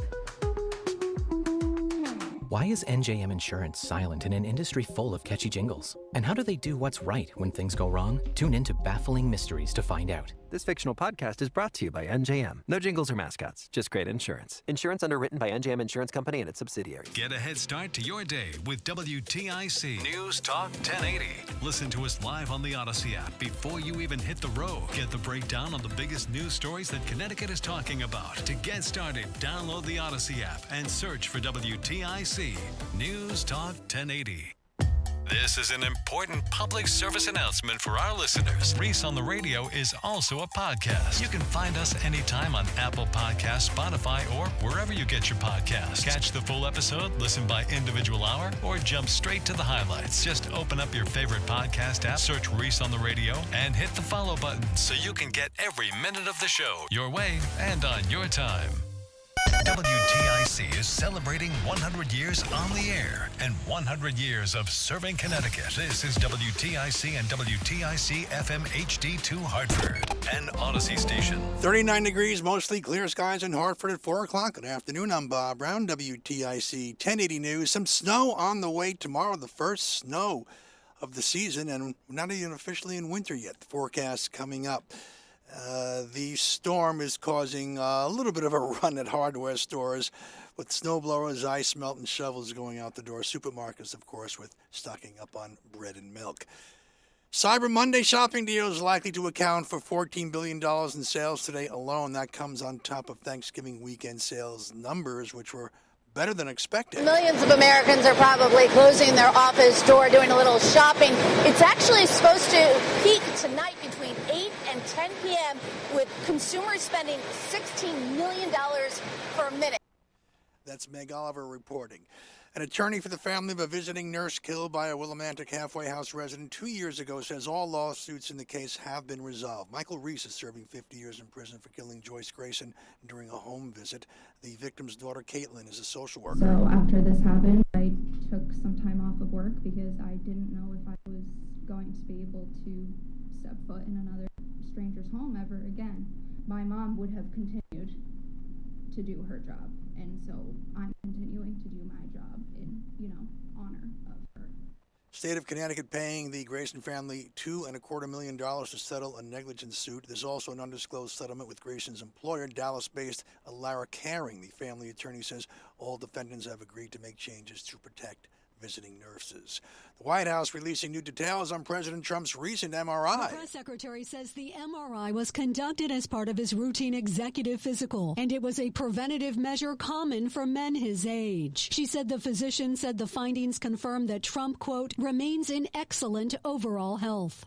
Stacey Lynn reporting. Meantime, regarding details about a follow-up strike on an alleged drug boat in the waters off Venezuela, Press Secretary Caroline Leavitt saying Secretary Hegseth authorized Admiral Bradley to conduct the kinetic strikes and said Bradley worked well within his authority and the law directing the engagement to ensure the boat was destroyed and the threat to the United States of America was eliminated. A day after U.S. and Ukrainian officials held discussions in Florida led by Secretary of State Marco Rubio, President Trump's special envoy is going to Moscow for a planned meeting with Russian President Putin. Ukrainian officials concerned the president's peace efforts are more favorable to Moscow than their country. The starting line is Ukraine giving up as much as 20% of its land where the war has been most intense. Under its terms, Ukraine would be barred from joining NATO, an alliance that could protect it, and the size of Ukraine's military would be capped. Many Ukrainians also say that the Trump plan would effectively reward Vladimir Putin for his invasion by handing over swaths of Ukrainian territory permanently to Russia. Holly Williams reporting. WTIC weather. Dry and cold conditions out there this afternoon. Temperatures between 36 and 42. Sunset occurs at 4:20 today, and the wind speeds will decrease later this afternoon and evening. Tonight, clouds increasing, lows in the 20s. Rain, snow, and mixed precipitation developing in the state Tuesday. The steadiest precipitation looks like it arrives in the late morning or early afternoon. However, there could be some areas of scattered light rain and snow around in the early and mid-morning hours in parts of the state. Highs tomorrow, 34 to 40 degrees. The precipitation will taper off and end tomorrow night. By that time, we might see 3 to 6 inches of snow having accumulated in some of the higher elevations of northern Connecticut, but amounts will range down to under an inch and in some cases nothing in areas of southern Connecticut where it's going to be mostly rain. Lows drop into the 20s Tuesday night, so watch out for some icy spots. It will become breezy. Mostly sunny Wednesday, highs in the upper 30s. An Arctic cold front in Thursday, with it the chance for a flurry or snow shower, highs in the upper 30s. And then the coldest day of the season so far comes in Thursday night and Friday. I'm meteorologist Bob Cox in the WTIC Weather Center. The Dow today closing down 427 points. NFL action, Patriots hosting the Giants in Monday Night Football. Reese on the Radio continues next. 39 degrees, mostly clear in Hartford. For more on these and other stories, go to WTIC.com. I'm Bob Brown, WTIC 1080 News. Do you owe $10,000 or more in credit card debt or personal loans? With credit card debt at all-time highs, Debt Relief Advocates is urgently notifying consumers of debt relief now being made available, designed to aid consumers with out-of-control credit card debt. Those who qualify and enroll for this relief program will only have to pay back a fraction of what they owe. This is not bankruptcy or a debt consolidation loan. This is a relief program that credit card companies would rather you not know about, as it ends your debt nightmare and saves you lots of money. Consumers owing at least $10,000 in credit card debt or personal loans can now take advantage of this debt relief as the cost of living skyrockets. Debt Relief Advocates has established a relief hotline for you to call to learn what debt reduction you may qualify for, so don't wait. For this free information, call the Relief Hotline at 800-390-1164. 800-390-1164. 800-390-1164. It's Reese on the Radio.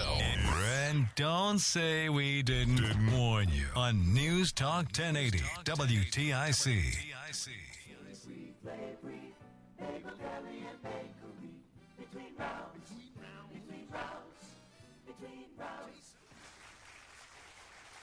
As we do every Monday through Friday at this time, congratulations goes out to Gregory B. in Wethersfield. He is the recipient of the Between Rounds Dozen Bagels a Month for 6 months, courtesy of Between Rounds, the Bagel Bakery and Sandwich Cafe, located in South Windsor, Vernon, and Manchester. If you'd like to win, you got to go to ReeseOnTheRadio.com. That's REESE on the radio.com. Fill out your birth date. Make sure you fill out your telephone number. And you must live in the state of Connecticut, and you cannot have won within 6 months of today in order to enter. Enter as many times as you like. I promise you they are all picked at random. But, of course, the more you enter, the higher chance of you to win. Yeah, that's kind of how that works because it's so random. It's like a raffle, which, by the way, I'm not a fan of. I don't do a raffle. I try to do a raffle, but I never win. They always say, just like, you're never going to win unless you play. And I'm just like, well, what if I don't play? I don't have to worry about winning. Eliminate. That's what it's like the lotto. People's like, there's $1 billion out there. I was just like, yeah, but if I don't play, then I don't have to feel horrible when I lose. But at least with the Between Rounds, it's like, there's a chance of you winning. It's a better chance, I'm telling you. It's not like it's like you versus 14 million. Isn't it something like that? Isn't that usually like, isn't that always the odds? You've got a 1 in 100 million chance to win. Like, who likes those odds? I keep saying to myself, if I ever win, I'd probably have a heart attack. I would lose it. Let's get to Mark Christopher. He's got weather and traffic out there. Mark Christopher, he's in the BPS Traffic Center. Hey, Mark. All right, Reese, thank you very much. Good afternoon to you and to everyone. And if you're heading in toward Hartford right now, southbound side of I-91, look for delays from 33 down to 32 A and B. A little tight again down by exit 28. More slow traffic 19 down to 17 in Meriden. If you are traveling 9 northbound, we had an accident between exit 29 and 30. Looks like that's clear. We do have road work, though, in the left lane there. That's holding you up from 27 up to exit 30 on the northbound side of Route 9 near the 91 interchange. If you are heading into Hartford, westbound 84 slowing, approaching the Bulkley Bridge up to exit 48 Asylum Street. Heading on the eastbound side of 84, you got delays about a half mile before 46 is an avenue into the tunnel. 91 southbound delays 33 down to 32 A and B. If you are traveling into Waterbury, 84 eastbound delays 23 down to between 26 and 27. Looks like the right lane's out with a crash there. And heading into New Haven, South 95 tight from 46 down to 43 in West Haven. Traffic and weather together on the 8 WTIC News Talk 1080. WTIC weather. Stay chilly the rest of this afternoon. Sunshine and some clouds. Breezy at a high of 42. Increasing cloudiness and cold tonight, low 23. Snow is on the way tomorrow. Believe it'll move in during the late morning hours and continue through the afternoon and at least early tomorrow night. Most likely accumulating a storm total of 3 to 6 inches across the area. It appears the best chance at getting that 6-inch total is going to be in the northwestern part of the state. Totals could be far less, 1 to 3 inches to the south and east of Hartford. Nonetheless, slippery travel tomorrow and early tomorrow night. Tomorrow's high 34 and a low tomorrow night at 24. Partly sunny on Wednesday and a high of 37. Right now, it is 37 degrees at Bristol. It's 40 in Windsor and 39 in Hartford. I'm meteorologist Bob Larson of the WTIC Weather Center. Join us every Wednesday morning at 8:15 on WTIC News Talk 1080 for Elder Law Insights with attorney Hallie Allaire from Allaire Elder Law Firm. Each week, attorney Allaire shares special practice advice and expert insights to help you plan for the future and navigate the complexities of elder law. Wednesdays on WTIC News Talk 1080. Join us this Sunday for Tumalo Financial, your go-to for retirement planning and taxes. Tune in to the father-son duo from 7 a.m. to 8 a.m. or catch replay from 5 to 6 p.m. Tumalo Financial, retirement planning with integrity on WTIC News Talk 1080. If you've been injured, you deserve more than what the insurance company offers you or thinks you're worth. When you get Carter, we'll help you get more. More experience, more attention, and more accessibility. People who hire an attorney get 3 times more on average compared to what big insurance offers them. Their job is to get you to take less. Ours is to get you more. If you've been injured, call the Carter Mario Law Firm at 877-GET-CARTER or head to getcarter.com to get more. At Audion Hearing, our mission is simple: to make better hearing affordable for everyone. This Cyber Monday, enjoy exclusive savings on our high-quality rechargeable hearing aids. Clear, comfortable, and ready to use right out of the box. And here's a study worth hearing. Research shows that wearing hearing aids can reduce your risk of dementia by up to 61%. Join over 1 million happy customers and shop Cyber Monday deals before they're gone at audionhearing.com. That's AUDIEN hearing.com. Wesley Financial Group is not a law firm, and Chuck McDowell, definitely not an attorney. This is Chuck. Do you feel stupid for buying a timeshare? Don't. It's not your fault. You were most likely told you could rent it, and it was a great financial investment. And the deal was available today only. If this happened to you, contact your resort or Wesley Financial Group for help today. Call Wesley now for your free exit information kit. 800-242-3131. 800-242-3131. It's Reese on the Radio on News Talk 1080 WTIC. Hey guys, we are back. I'm gonna get Ken in Marlboro real quick, and then I want to go into this drug thing, and my view on all of this as far as like the narco-terrorist nonsense that people are turning this into, the Pete Hegseth craziness. I'll get into that in a second. Plus, I've got a soundbite with Caroline Levitt that I want to play before that. But let me get to Ken in Marlboro real quick. How you doing, Ken? Ken, is this the complaint line? Who are you complaining against? I have a complaint because last week, I tried to get in there since then, but last week your show gave me a headache when you had that socialist alderman from New Britain on. I'm sorry. Wait a minute. Nate Simpson gave you a headache? Oh, my God. It was like our Connecticut version of Mondani. Yeah, that's the reason why I had him on. It's because I tell people all the time that you have to listen to these folks to find out where they're from, like where they get these ideas and why they believe in them. So I kind of gave them the platform to do that. Now you understand. What in the end of it, Ken, what are you saying to yourself about socialists? Have they convinced you? Probably not. Well, you were trying to get him to answer a question, any question. Yes. And he just would do this little dance around the issue and never come up with it. I love the part where essentially he said if you have a billionaire, they don't need any more money. They got enough. Right. Does that mean, are they going to drill that down to the point where if I have $10,000, that's all I need is just $10,000? That's right. all I need. And who's the arbiter? That's the interesting part with these socialists, is that none of them are in concert with each other, at least having a plan. They believe that billionaires shouldn't exist, but when you actually make them double down on, or even explain to you, as I asked him, you might remember, I said, you're a billionaire. How much of every dollar, because I want to keep it as simple as possible, how much of every dollar would you tax? Is it 60 cents? Is it 90 cents? How much? And of course he would just say, well, that's all relative. And I'm like, no, it isn't. You guys should know this. And not having the ability or the gumption to even answer it shows exactly how serious these folks are. They're nothing more than complainers. And I wouldn't even go so far as that. It's just an idea. There's no way to implement because they wouldn't know how if they got the chance. Well, what I get out of what that particular question is, they basically, once they feel you have enough wealth, you shouldn't garner any more. Indeed.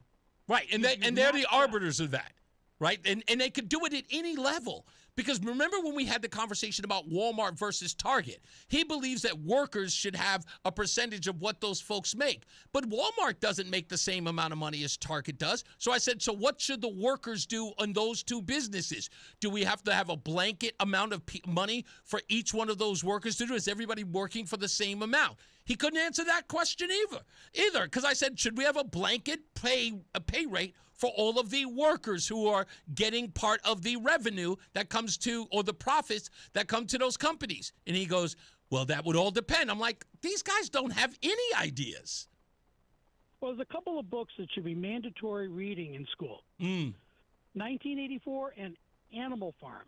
Yes, and that's Animal Farm is a perfect example of where if you recall the plot of that, the animals took over the farm from the farmers, and they were going to set up this thing where everybody gets equal, they all work, and all of a sudden one species started taking priority over the other and felt they were more important and more intelligent, and oh no, you should do the work because it got into this thing where and it ended up nobody did anything. That's right. And that's exactly and that is the thing that they don't seem to understand, is that they keep telling us that they are going to be the virtuous of us all because we care more.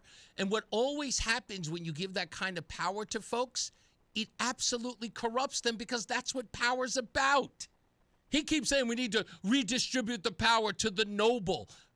They all become noble. They all are noble in the beginning. When they have no power, they are the noblest of noble. But then when they have it, not so much. Power is a powerful thing, as they say. Well, I just had to call in because I've been trying to get through actually since last week. That's okay. I just had to tell you that interview was unbelievable. And I think it was very telling. And if anybody who listened to that, if they walked away thinking, "Yeah, that guy's got it together. He knows what's going," no way. Ken, can I tell you, one person did. I got a text message from and he said, and I quote, he goes, "That socialist really cleaned your clock." Oh my God. I went, what interview were you listening to? Anyway, that is how it goes, man. Thank you so much, Ken. I appreciate you, sir. Thank you. You got it. I thought it was fantastic. I just thought it was fantastic. All right, let me get to this drug thing. So, let's go with starters. Everyone is telling you that Pete Hegseth and the President of the United States are committing war crimes against drug dealers. That's what they're telling you. They believe that these folks are just noble fishermen or just regular schmoes just doing a job. They got a 401k trying to feed their families. They don't see them as the enemy. Well, here's a couple of news anchors who, for some odd reason, never seem to know the law, but seem to have all of the questions, which, again, doesn't make sense. Like they didn't think that the press secretary, Caroline Leavitt, would be prepared. So they come there empty-handed, not knowing the law before they ask a question, and think, for some odd reason, Caroline Leavitt wouldn't be prepared. Here's 3 examples of that. The first guy you're going to hear is Gabe Gutierrez, then Jackie Heinrich, and then Weijia Wang, both from NBC, Fox, all 3 from NBC, Fox, and CBS, respectively. To clarify, I just wanted you to clear this up. In his social media post, Secretary Hegseth didn't go into details about that strike. He just said U.S. operations in the area were lawful, and he said that the story and media reports were fabricated. So to be clear, does the administration deny that that second strike happened, or did it happen and the administration denies that Secretary Hegseth gave the order? The latter is true, Abe, and I have a statement to read for you here. President Trump and Secretary Hegseth have made it clear that presidentially designated narco-terrorist groups are subject to lethal targeting in accordance with the laws of war. With respect to the strikes in question on September 2nd, Secretary Hegseth authorized Admiral Bradley to conduct these kinetic strikes. Admiral Bradley worked well within his authority and the law, directing the engagement to ensure the boat was destroyed and the threat to the United States of America was eliminated. And I would just add one more point to remind the American public why these lethal strikes are taking place. Because this administration has designated these narco-terrorists as foreign terrorist organizations. The president has a right to take them out if they are threatening the United States of America and if they are bringing illegal narcotics that are killing our citizens at a record rate, which is what they are doing. And under the previous administration, there was enough fentanyl trafficked into our country to kill every American man, woman, and child many times over. And so that's why you've seen a drastic difference in this administration's policy with respect to the last, and it's one of the many reasons the American public re-elected this president and support this Secretary of War in conducting these strikes. Now, you have to understand this, folks. This is very important for you to get. The angle of the American news media believes that these folks are not enemies. They see them as people who are doing a job because they can't feed their families. They don't see them as a criminal threat, a lethal threat, a terrorist threat. They don't see people like that. If they are from these third world countries, they see them as victims. Victims of the circumstance. They're being used by someone else. They did not make any decisions on their own. And if they suffer, if they face consequences for them, the news media looks at the administration for carrying out those strikes as being heavy-handed in doing so. Now, what they would rather you do is, shoot once, and if they're injured, they'll turn around. Fire a couple of times and give them an opportunity to go back. Don't use lethal force. Just scare them. And they'll turn around and they'll go home. If you fire a bullet, it should never be to kill. It should be just to scare instead of sending a clear message. That's the way the news media looks at this. It's the same case that they did, with the waterboarding. Abu Ghraib. They don't want any of these folks being treated in any bad way, right? Because they're just victims in all of this. And they care more about those folks who are, again, bringing in drugs that killed millions of people, that could kill millions of people. You and yours, that's, it's just the cost of doing business. It's the only way these people can survive. Some people have to die of drug overdoses. And who are we to judge people who might want to take fentanyl now and again? How dare us? That's the angle of the news media. They really want this story to have legs. They really, really want Pete Hegseth to have committed some crime. That a second strike was just too much. They were injured. You didn't have to do anything else. Like that's the way we go to war. That we're just supposed to fire to injure, not fire to kill. I believe that you should fire to kill. And people have to get used to that. Huh? You're going to have to get used to it. No, don't stop crying. Stop crying. You don't even know these people. Jack, thank you, Caroline. Following from Dave's question, you said that the follow-up strike was lawful. What law is it that allows no survivors? The strike conducted on September 2nd was conducted in self-defense to protect Americans in vital United States interests. The strike was conducted in international waters and in accordance with the law of armed conflict. Thank you, Caroline. Sure. So just to be clear, to clarify on Jackie and Gabe, did Admiral Bradley order that second strike because there were still survivors after the initial strike? Again, as I read for you, Admiral Bradley worked well within his authority and the law. He directed the engagement to ensure the boat was destroyed and the threat of narco-terrorists to the United States was completely eliminated. They don't understand it. Eliminate the threat. Eliminate. Not injure. Eliminate. They don't get that. Why? Kathy Heinrich, Weijia Wang, Gabe Gutierrez, what are they? Are they in the military? No. Have they ever had to neutralize a threat? No. At all. The only thing that they hear is they struck him a second time after they struck him the first time. Is that necessary? Is that overkill?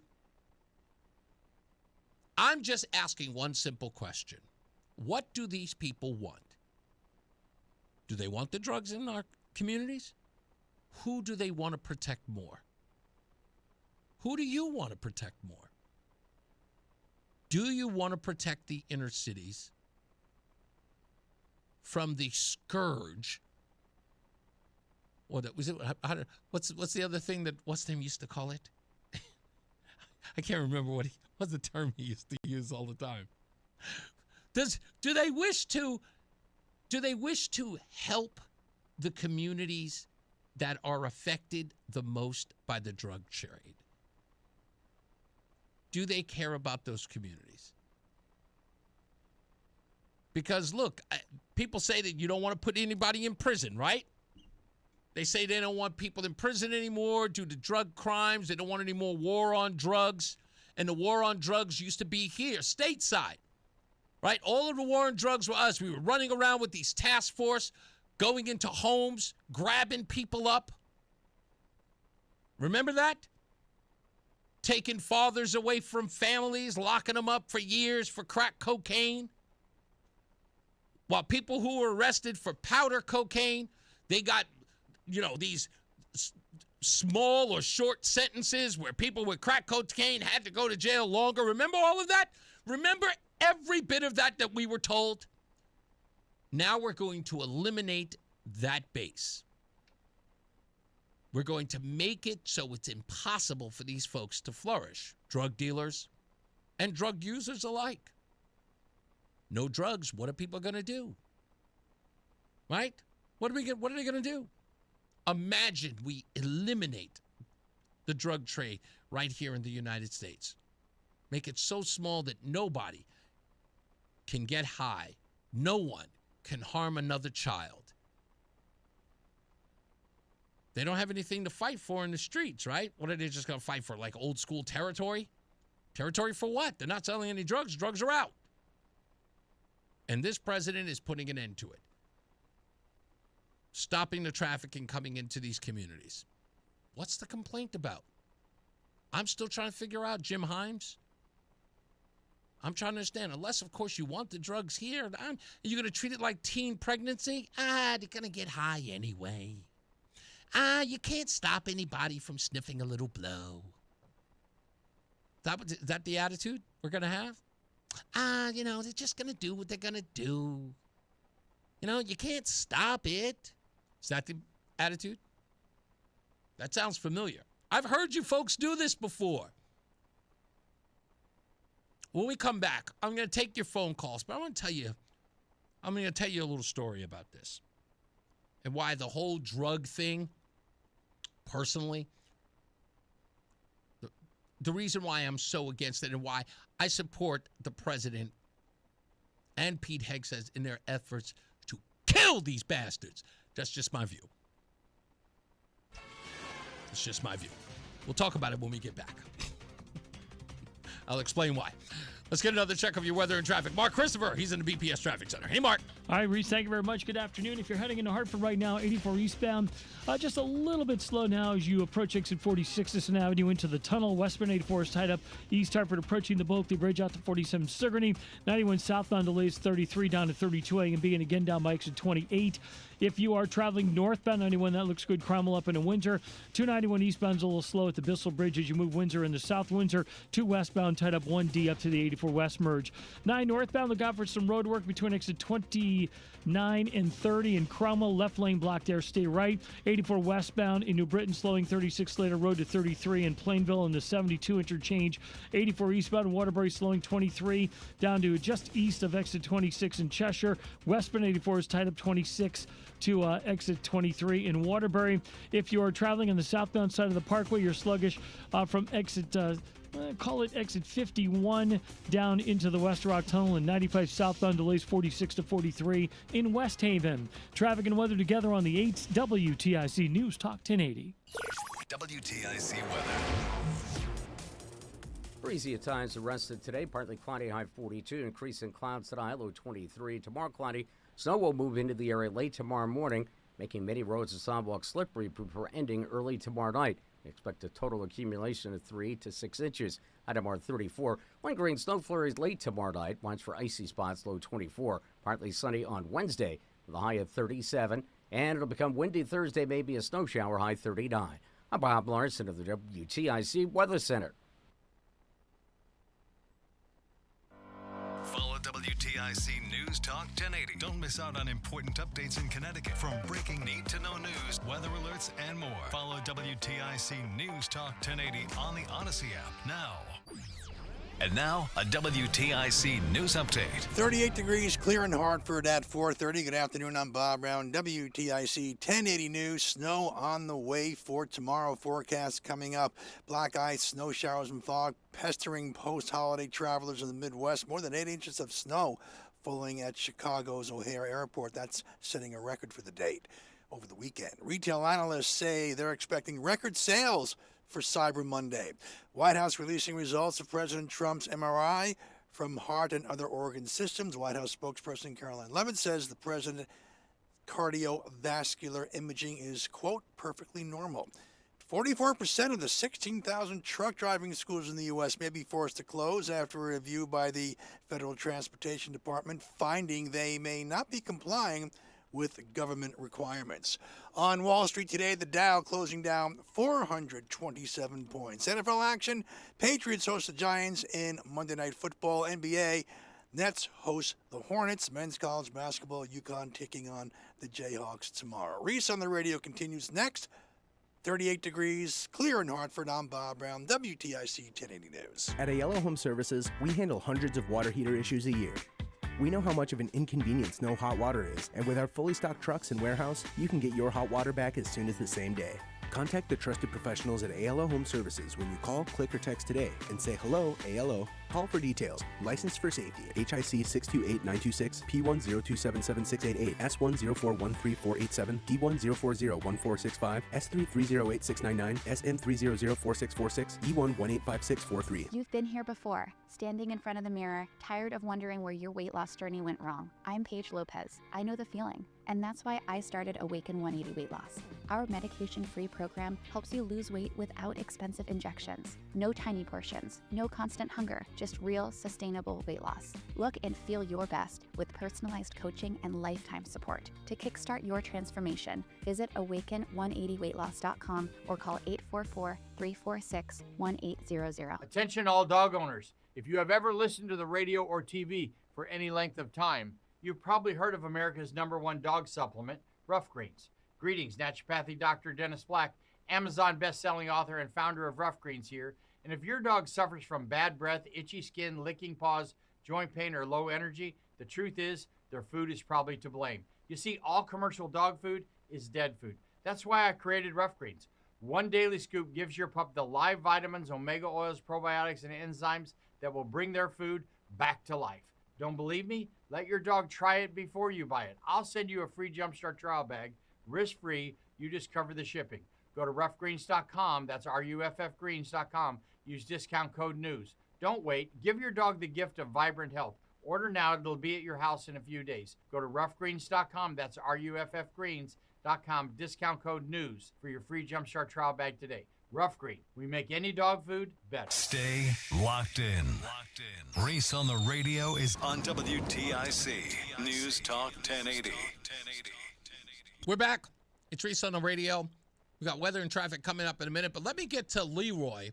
Leroy called a couple of weeks ago to talk about this subject. Am I not getting him? There he is. And Leroy was skeptical. He was a skeptic about the blowing up of Venezuelan boats in international waters. What say you today, Leroy? I'm still skeptical because, listen, man, I gave you credit for being smarter than what you are, if you're going for that. Because, look at here, I'm in the streets. I might be 68, but I've been in the streets, and I know what time it is with drugs and all of those things. And when you blow up a little boat like that, we have tons of drugs coming into this country, man. Right. Coming in through the southern border, or at least it used to. Yeah. The boats that he blew up won't even take care of Connecticut. Right. Now, where are the drugs for the other 49 states? Mm-hmm. Well, you're saying where are the drugs in the other 49 states? What's it look? If he's eliminating drugs like that, those little boats can't bring in what America needs for drugs. As far as trafficking drugs into the country, what was the mode of entry usually coming into the country? I would say on ships. Actually, no. Planes. No, not that they're not. Not that they're not coming in on planes. No. Not that they're not coming on planes. I know you're talking about cargo ships like coming in from China at our ports in and around the country. That's absolutely true. There's a lot of that's going on. You're 100% right on that. But a majority of our drugs, as far as trafficking is concerned, has come through our southern border. That's how the cartels. Oh, yes, they did. Those little bitty boats, though. Well, man. I'm not talking about the little bitty boats here, but I'm talking about something else. Now, listen to this, right? Now, we know this, and this is factual. During the Biden administration, we found that China was sending fentanyl to Mexico because Mexico was allowing cartels to take said fentanyl and come in through the southern border, the poorest southern border where millions crossed over, right? Yes. That was the majority of where all of our fentanyl and our opioids were coming because of the porous open border. Now that border is done, cut off, and then Donald Trump got it back and forth with, what's his name? Fidel Castro's bastard son, whatever his name was, the former Prime Minister of Canada.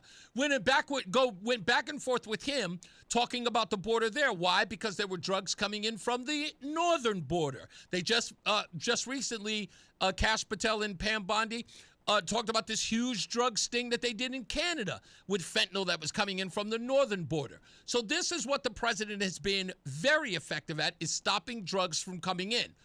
The focus has been on these boats coming in from Venezuela, as if to say that's the only interdiction that this administration is having with drugs coming into the country. That isn't the case at all. Hey, Reese, I want you to look up something. Yeah, sure. About 3 years ago, a plane came in, right, carrying marijuana, and it landed at Brainerd Field. Okay. All right, I got a scanner. I listened to the police. I listened to them talk, and they were very angry when DEA came in and wouldn't let them get none of the drugs. All right, what happened was I'm listening to the scanner, and I hear one cop tell other cop, I counted up like 100 pounds before they ran us off. And guess how many pounds was on the plane?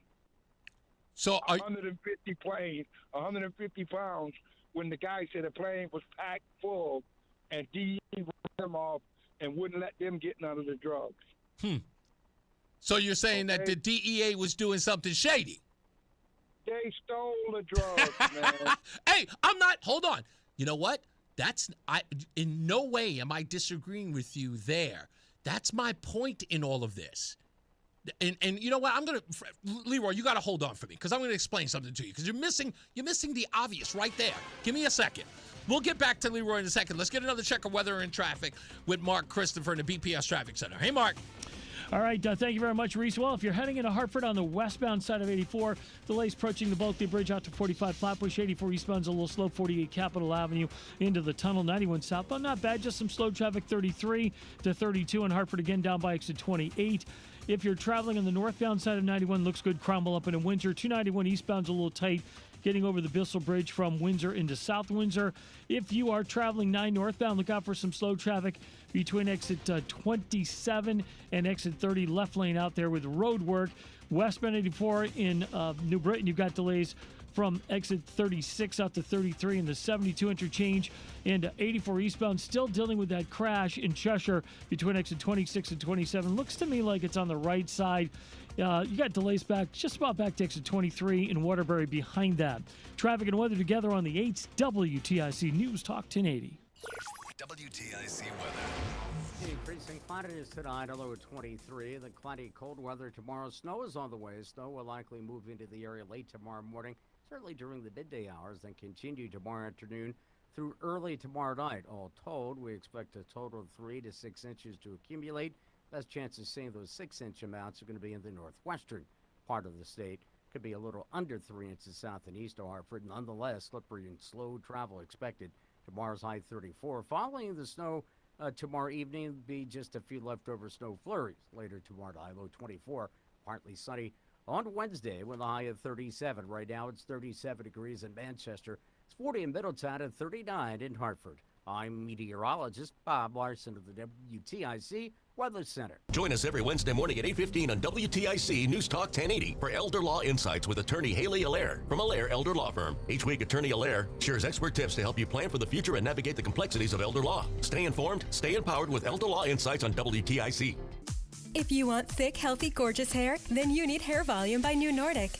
Available as a tablet or delicious gummy. Hair Volume is available online at Amazon and NewNordicUSA.com or in the hair aisle at your local CVS. Do you owe the IRS $10,000 or more in back taxes? Are you being audited or investigated? Has the IRS sent you a letter demanding payment? You may not owe what they claim. Make this free call to the tax doctor now. Let them negotiate with the IRS on your behalf. 800-664-1204. 800-664-1204. That's 800-664-1204. Jingle bells, jingle all the way. Nick, what are you doing? Well, Adam, Thanksgiving is over, so it's officially time for the holidays. And it's time for our Legacy Box Cyber Monday sale. Legacy Box is the most meaningful gift you can give this holiday season. It's simple, safe, and has been trusted by millions. That's right. It's our best sale of the year. Right now, when you go to LegacyBox.com, you can save an unreal 65% on your Legacy Box. And for a limited time, you can preserve your tapes, film reels, and photos for as low as $27, saving you hundreds. Hurry, our best sale of the year won't last long. Visit LegacyBox.com for an unreal 65% off during our Cyber Week sale. With limited quantities ready to ship, this deal will go fast. Shop our Cyber Week sale now at LegacyBox.com/value to take 65% off. Buy your Legacy Box today and send in when you're ready. LegacyBox.com/value. The NAACP calls him, whoa, I don't think I'm allowed to read this. It's Reese on the Radio. Let's just say some people are not fans. On News Talk 1080 WTIC. All right, Reese on the Radio, we're back. Let me get back to Leroy here. Now, Leroy, I'm going to ask you this because I know exactly where you're going. You said you're 68 years old. You're older than me, but we kind of come from what I would say sort of a universal truth as people who lived in the hood. You, Hartford, me, Hollis, right? So we have what's called... Go ahead, I'm sorry. I used to be in New York every day, man. I know New York like the back of my That's what hand. I'm saying. Okay, so you and I, as black men from those communities, have what's called a universal truth. And that is, when it comes to the stuff that's happening in our communities, we have often been led to believe that the government is, in and of itself, is corrupt, and it has done everything to thwart our advancement as a people. They bring drugs into our community. They do things in an underhanded way, and you can't trust them. Can you say that's a universal truth in our communities? Yes, that's the truth. But I know it. I'm 68. I've witnessed it. Okay. Let me tell you something. There was a cop in Hartford by the name of Chris Lyons. Everybody feared him. Okay? Right. Those guys stole money. They sold drugs. There was a cop. Are you certain of that? Because you're setting yourself up here. I'm certain of it. I'm certain of it. The two people that I'm going to tell you the story about are dead. Ricky Johnson was a cop that ran with Chris Lyons in this big cleanup gang he had. Every time that they had a big raid, this cop would come and find my brother. Allegedly. And make him buy his drugs. Right. Okay. But no, hear me out. So what you're talking about is, in essence, what we know to be true. We cannot trust certain organizations because they're what we call the deep state, the thing that we have been laughed about for the last, 10 years?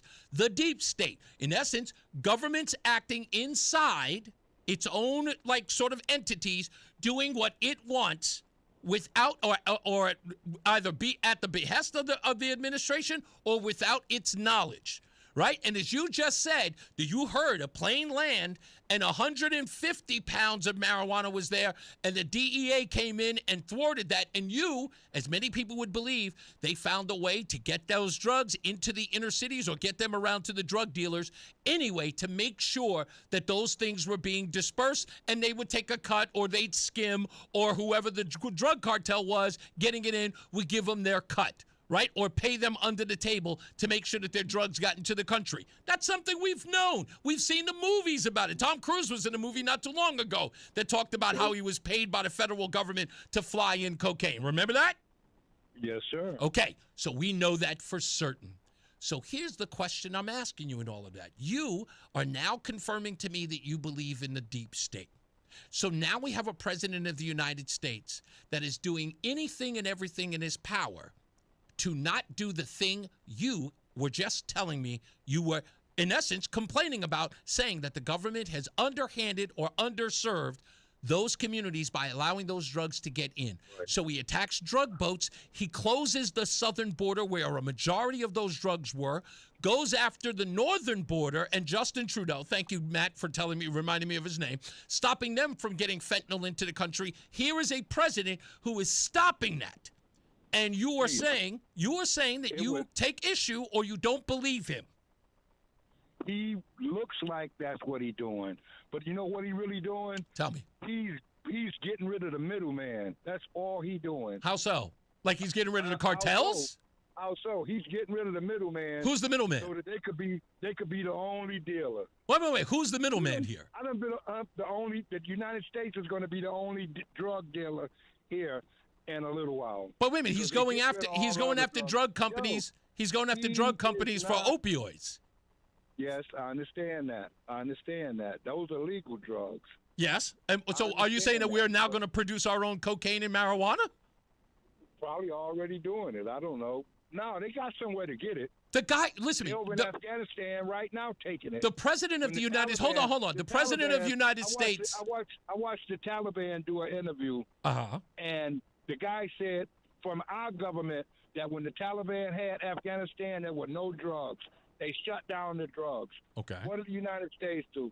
Got rid of the Taliban, so that the drugs could come back. Okay, so now the president of the United States is putting a stop to that.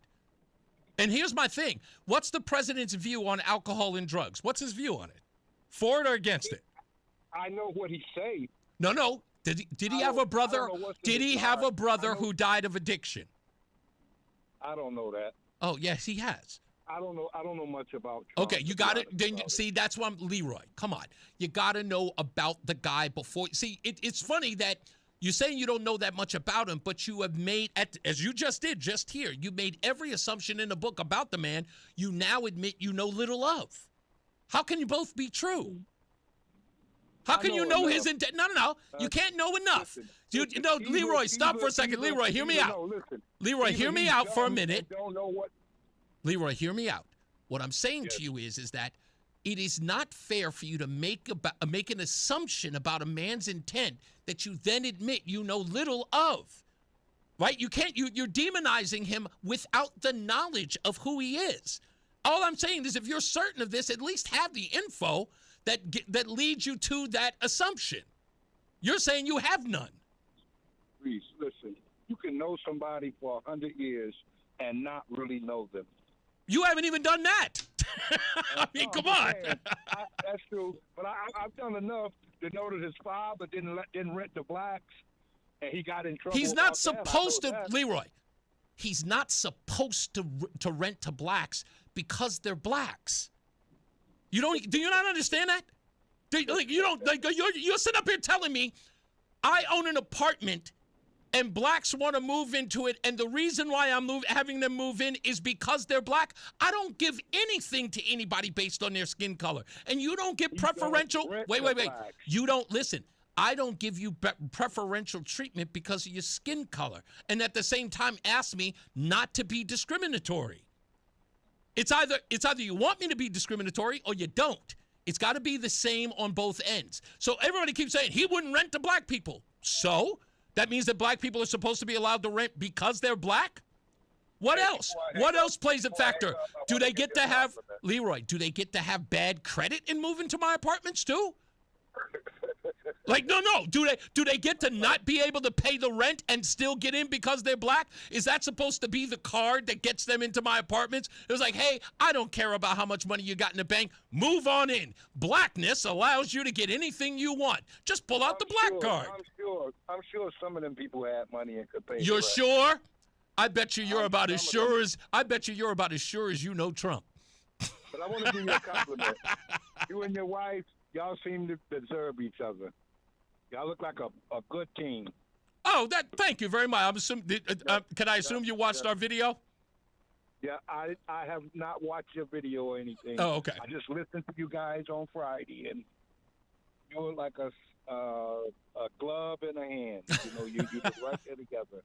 Thank you. I like that, man. Thank you, man. I appreciate that. You did good with that. I can say that. You did good there. Leroy, even though you don't agree with me half the time, man, I appreciate you listening nonetheless, man. God bless you, and I love you, brother. Well, somebody has to listen to what these people are saying, because everybody that did all this talking on your show, they're going to have to account for those words one day. That's right. Because I'm here, and I'm listening. And when the tide turns, I'm going to bring it up. I'm going to bring up everything I heard.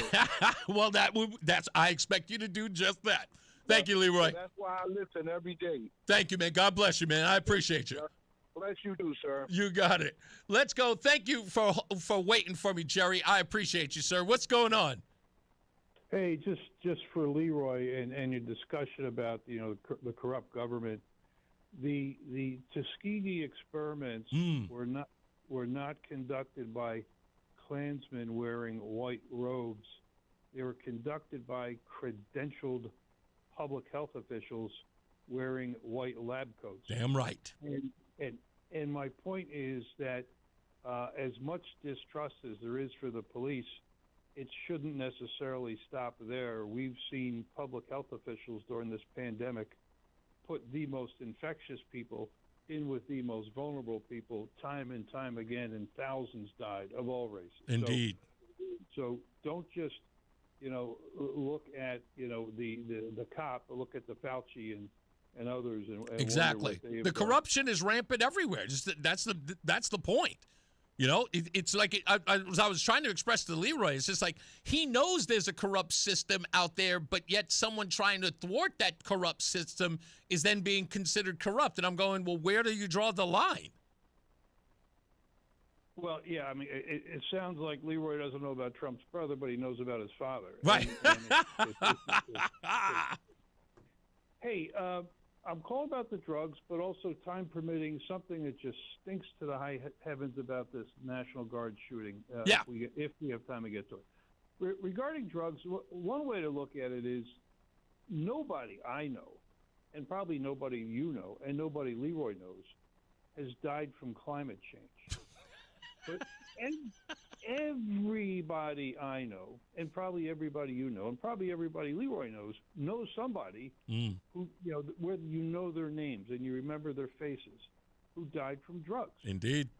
And if Trump is only eliminating the Connecticut volume of drugs coming in here, well, two of those people I know were young men that died here in Connecticut. So if I could have their lives back, it would be a wonderful thing. Indeed. Just because you're not solving 100% of the problem all at once doesn't mean you don't try to do what you can do. And that's that's the way I look at it. That's how this thing should be looked at. Exactly. Regarding I was at a rental car counter at an airport a couple of years ago, and the clerk asked the man in front of me, "So what brings you to our fair city?" And the man said, I'll never forget this. He said, "I've come to claim the body of my 22-year-old daughter. Wow. She died from a drug overdose. Ooh. My beautiful daughter is dead, and I'm here to bring her home." And I'm thinking to myself, there's like a kick in the teeth, but it's not just the hundreds of thousands that have died on Biden's watch. It's the millions of mothers and fathers and brothers and sisters and aunts and uncles and cousins and friends who had their hearts broken, who had their lives torn apart by a loss to someone due to especially heroin and fentanyl. Yeah. And so when I see these seditious six, now they're complaining about the drug boat operations, it's like, wait a minute. Our borders were opened. Hundreds of thousands died, and you said nothing. Indeed. So keep your mouth shut now. That Senator Kelly and the woman I call the new Hillary Clinton, this Elise Slotnick person, it is unbelievable, unfathomable in my view. And so I'm going to use that to segue to this thing in Washington D.C. and the seditious six, especially Slotnick. She had said about a month or so ago that that these D.C. National Guardsmen could be targeted. Yeah. And I ask you, and this is really an open question, what would possess a husband and a father of 5 children to drive from Washington State to Washington, D.C. on what was not just a homicide mission, it's really a suicide mission. That's right. He suspected, and the question is, did he join a terrorist organization? Did he become radicalized? Or did his old CIA pals reach out to him and say, you do this or else this happens to your family? Which is often the way the people that do the suicide bombing, they're often either threatened or bribed. Or coerced, yeah. Always. Yes, they're coerced. So let's say waterboarding is a bad word, and you couldn't use the information you got in a trial against this guy, but you don't need it. You got him on videotape. Right. But what I do want, I want his Confederates found out. I want to know if this is a larger conspiracy. I want to know if somebody from the CIA put an arm on him and said, we got a job for you. Because to me, like less than 24 hours later, the New York Times had quotes from the guy's brother. Oh, it's like a PTSD thing. Oh, yeah, so you're upset, so you drive 3,000 miles and you leave your family behind. It just... Yeah, it stinks to high heaven, primarily because, as you just suggested in the story that I read last week as well, same thing. It was like this guy, apparently, according to the group that he was a part of, there was a death squad sort of attached to this. And I'm going, this seems really, really fishy. I think we're going to find out a lot more than these sort of psyops that are coming out of the New York Times and the Washington Post, that something else nefarious, maybe even close to as you describe it, was going on here. Somebody put a little, hand on his shoulder and said, "We need this to happen for this reason." But I don't know. We'll see. We'll see. Well, it's just an amazing coincidence. The Times found this guy's brother less than 24 hours after this went down. It's almost wondered if the interview happened before the shooting. Yeah. And so if there is ever a case to justify waterboarding, not for evidence in his trial, but for evidence about who his Confederates are, right. I think this may be a case for that. We Indeed. can't just assume it was one guy that went nuts and drove 3,000 miles. Exactly. And left 5 children and a wife at home. Indeed. Thank you, Jerry. I appreciate you, boss man. Thank you for holding again for me. Yeah, I mean, like it's always dirtier. It's always dirtier when you dig deep. Let's get another check of weather and traffic. Mark Christopher's getting you home. He's in the BPS Traffic Center. Hey, Mark. Hey, Reese, thank you very much. Well, if you're heading into the Hartford area right now, things are doing okay. Southbound 91, just a little tight. 33 down to 32 A and B, and again down by exit 28. On the northbound side, 91 moving well. Cromwell up into Windsor Locks. 291 eastbound's a little slow, approaching exit 2 in South Windsor. 2 westbound is slowing as you merge with 84 West in East Hartford. If you are heading 9 northbound, got road work between exit 29 and 30 in Cromwell. Left lane block delays are pushing back to 27 behind that. 84 westbound in Farmington delays 37 down to 33 in the 372 interchange in Plainville. If you are traveling on the westbound side of 84 in Cheshire, some slow traffic approaching exit 26. Eastbound 84 Waterbury tight from exit 23 out to 27 in the 691 interchange. Southbound Parkway delays 51 in Hamden in toward the West Rock Tunnel. Traffic and weather together on the 8th WTIC News Talk 1080. WTIC weather. Breezy at times the rest of today. Partly cloudy, high 42. Increase in clouds tonight, low 23. Tomorrow cloudy. Snow will move into the area late tomorrow morning, making many roads and sidewalks slippery before ending early tomorrow night. Expect a total accumulation of 3 to 6 inches. At tomorrow 34. Lingering snow flurries late tomorrow night. Watch for icy spots, low 24. Partly sunny on Wednesday, with a high of 37. And it'll become windy Thursday, maybe a snow shower, high 39. I'm Bob Larson of the WTIC Weather Center. Making sense of it all and having fun. That's how we would sum up our show. Markley, Van Camp, and Robbins. It's what happens when you take a Gen Xer, a millennial, and a baby boomer and give them a radio show. We go through the news the same way you and your friends would, taking the serious stuff seriously while also laughing at the absurd. Each one of us brings a unique perspective to the news of the day, closing the generation gap in a way no other talk show can. Hear Markley, Van Camp, and Robbins weeknights 6 until 9 on WTIC News Talk 1080. Follow WTIC News Talk 1080. Don't miss out on important updates in Connecticut. From breaking need-to-know news, weather alerts, and more. Follow WTIC News Talk 1080 on the Odyssey app now. WTIC is celebrating 100 years on the air and 100 years of serving Connecticut. This is WTIC and WTIC FM HD2 Hartford, an Odyssey station. 37 degrees, mostly clear in Hartford at 5 o'clock. Good afternoon, I'm Bob Brown, WTIC 1080 News. We have some snow on the way tomorrow. We could see 2 to 3 inches of snow here in Hartford, more when you go further north and west.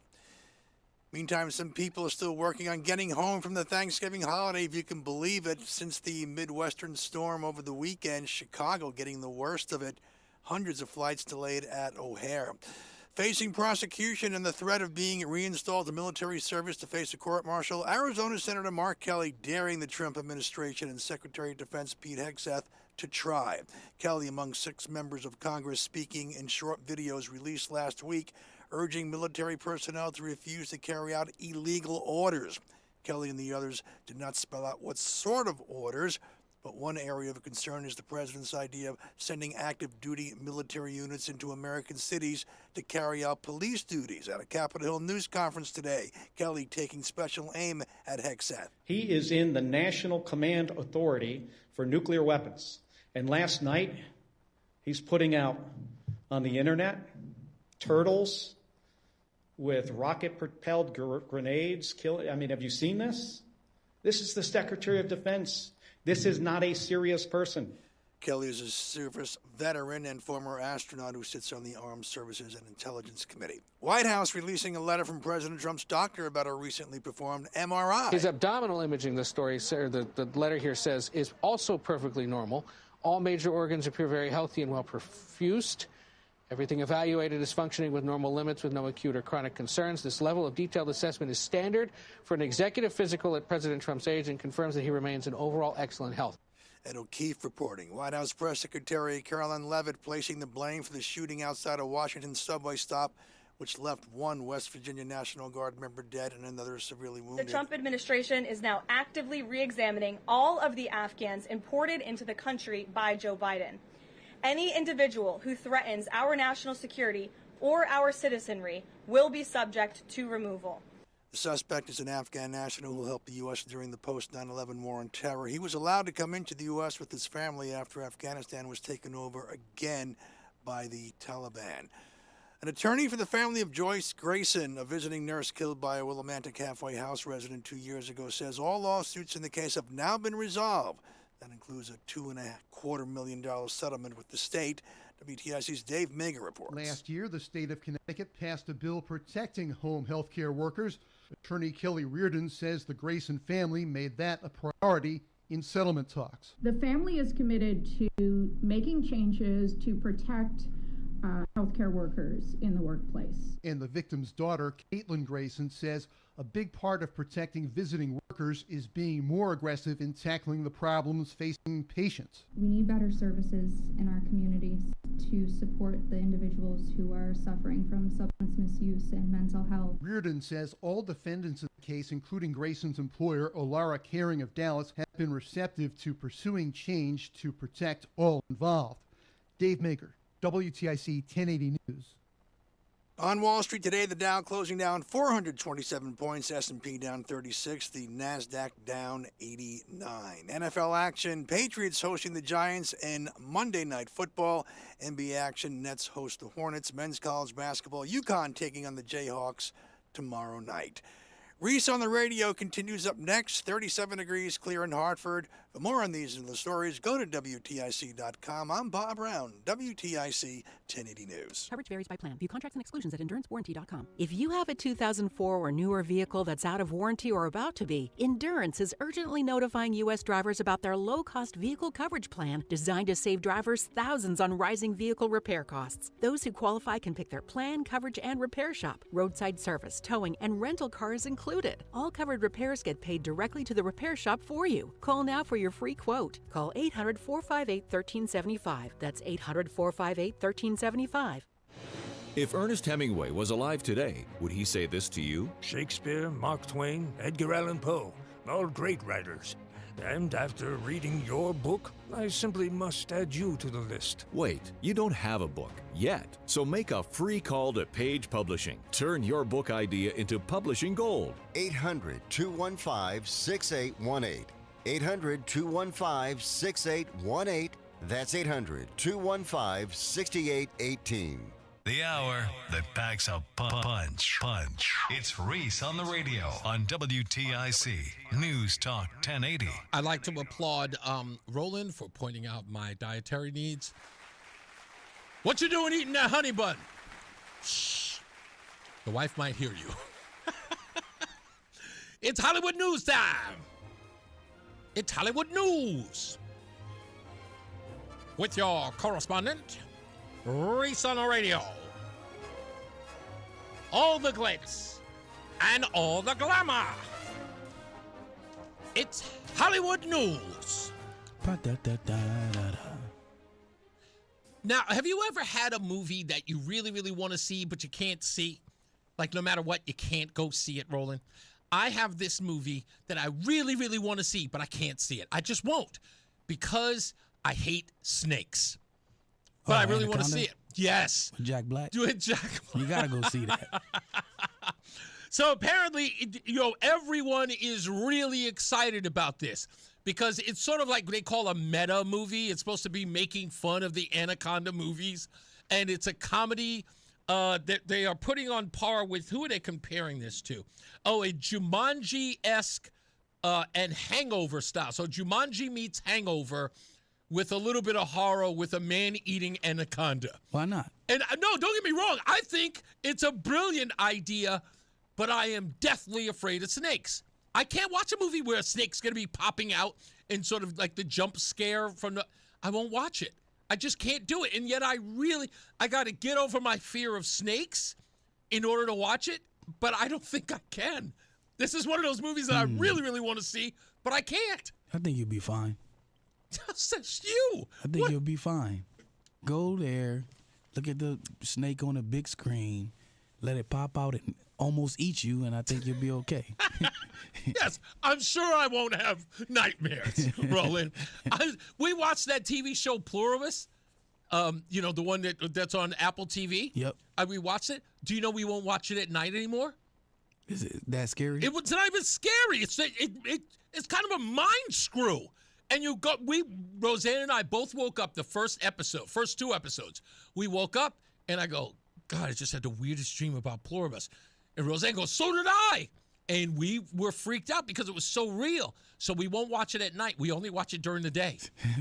And it's not even a scary show, but it is like such a mind screw up.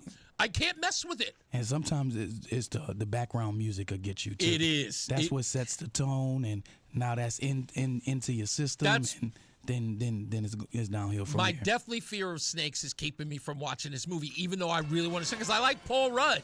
I'm not much of a Jack Black fan, but I really like I'm a Jack Paul Black Rudd. fan. Yeah, I'm School of Rock. Not yet. Well, that's about it. Let's get another check of weather and traffic. Mark Christopher, he's in the BPS Traffic Center. Mark, are you afraid of snakes? Not gardener snakes, but like the big monster ones that could wrap around you. Yeah. Do you ever go to like a street fair and there's always some Yahoo? Yeah, exactly. With the albino. Hey, take a picture with him. I think the last time I was in New York City near Ground Zero, there was a guy out on the street with a couple around his neck. Oh. And would you take a photo with like when they try to I've put it done around? that. I've done that. You've done Yeah, it? I It didn't have freak done you that. out? No. It was at a science center. I was thinking the one in Weathersfield. One guy did it to me, and my spine turned to jelly, and I collapsed. Oh my God. Did you really? Oh, I couldn't stand. It was like feeling the muscles of the snake against my body. I freaked, and my body just went limp. Wow. I'm telling you, I'm definitely afraid of them. I'm more afraid of bees. I hate bees because you can't see where they're coming from. That's true. Before you know it, they're all over you.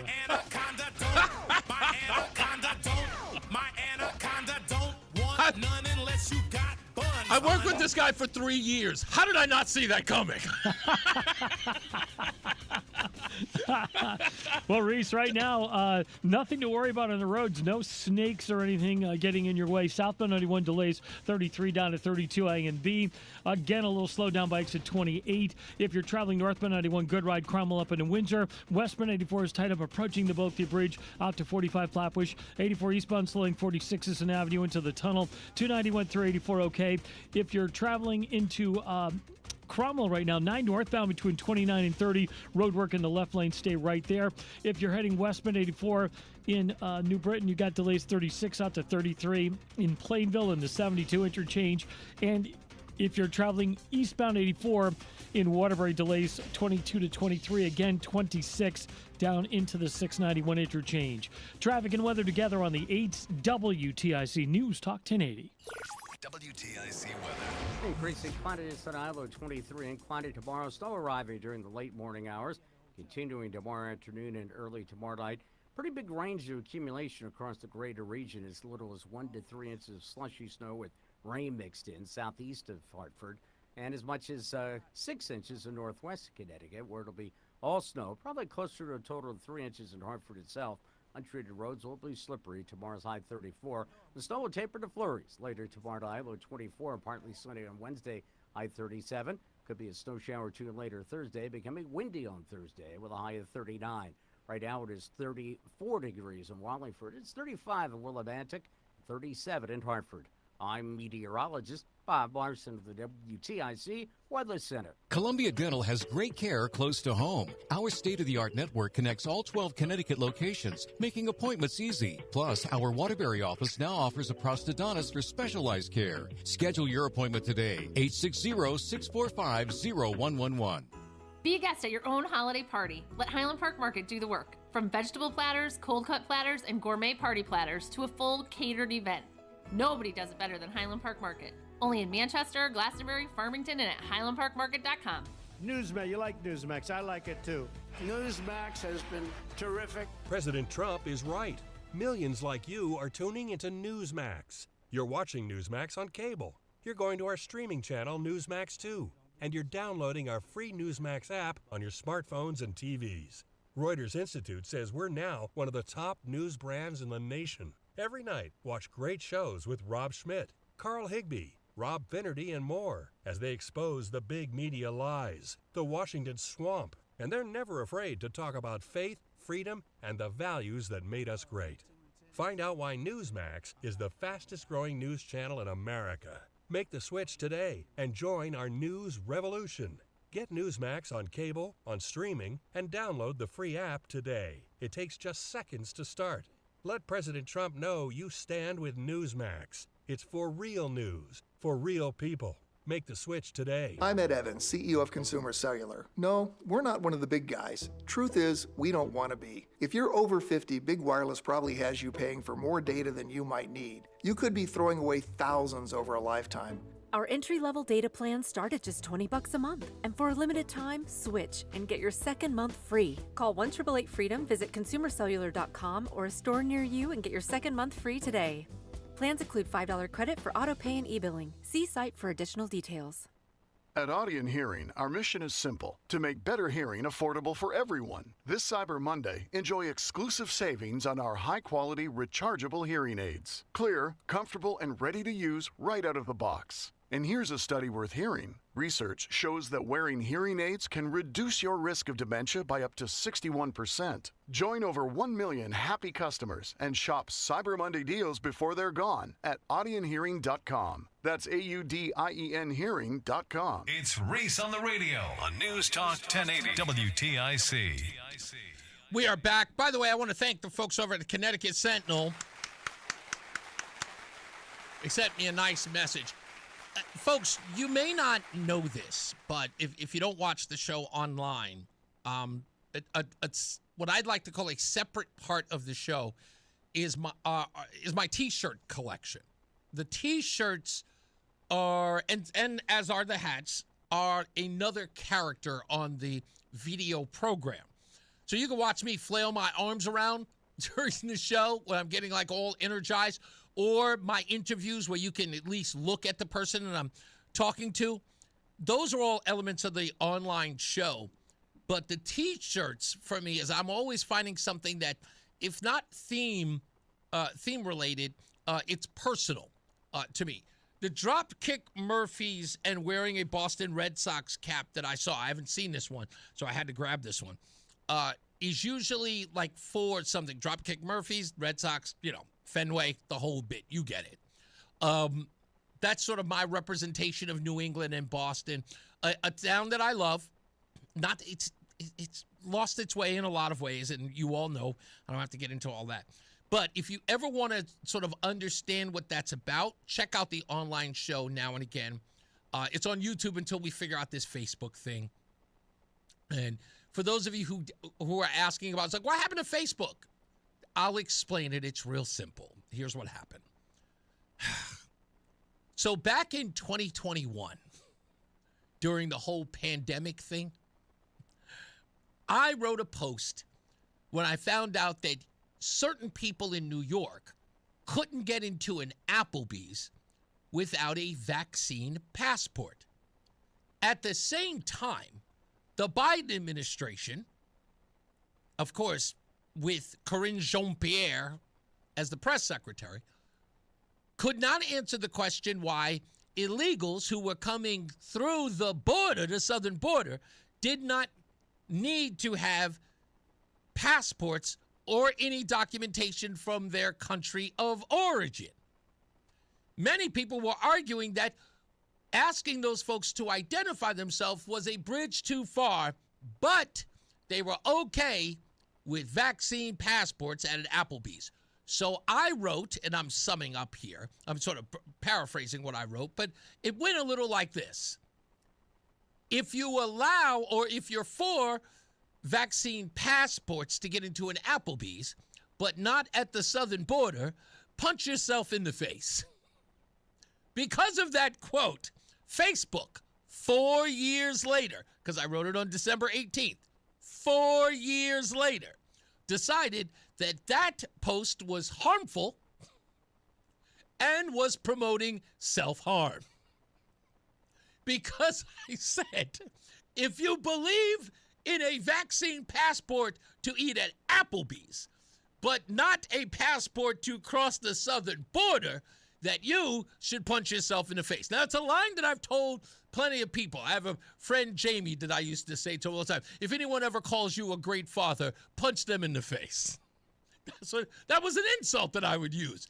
It's meant in humor, but Facebook said that I violated its terms of self-harm, and they won't allow me to stream live. That's why.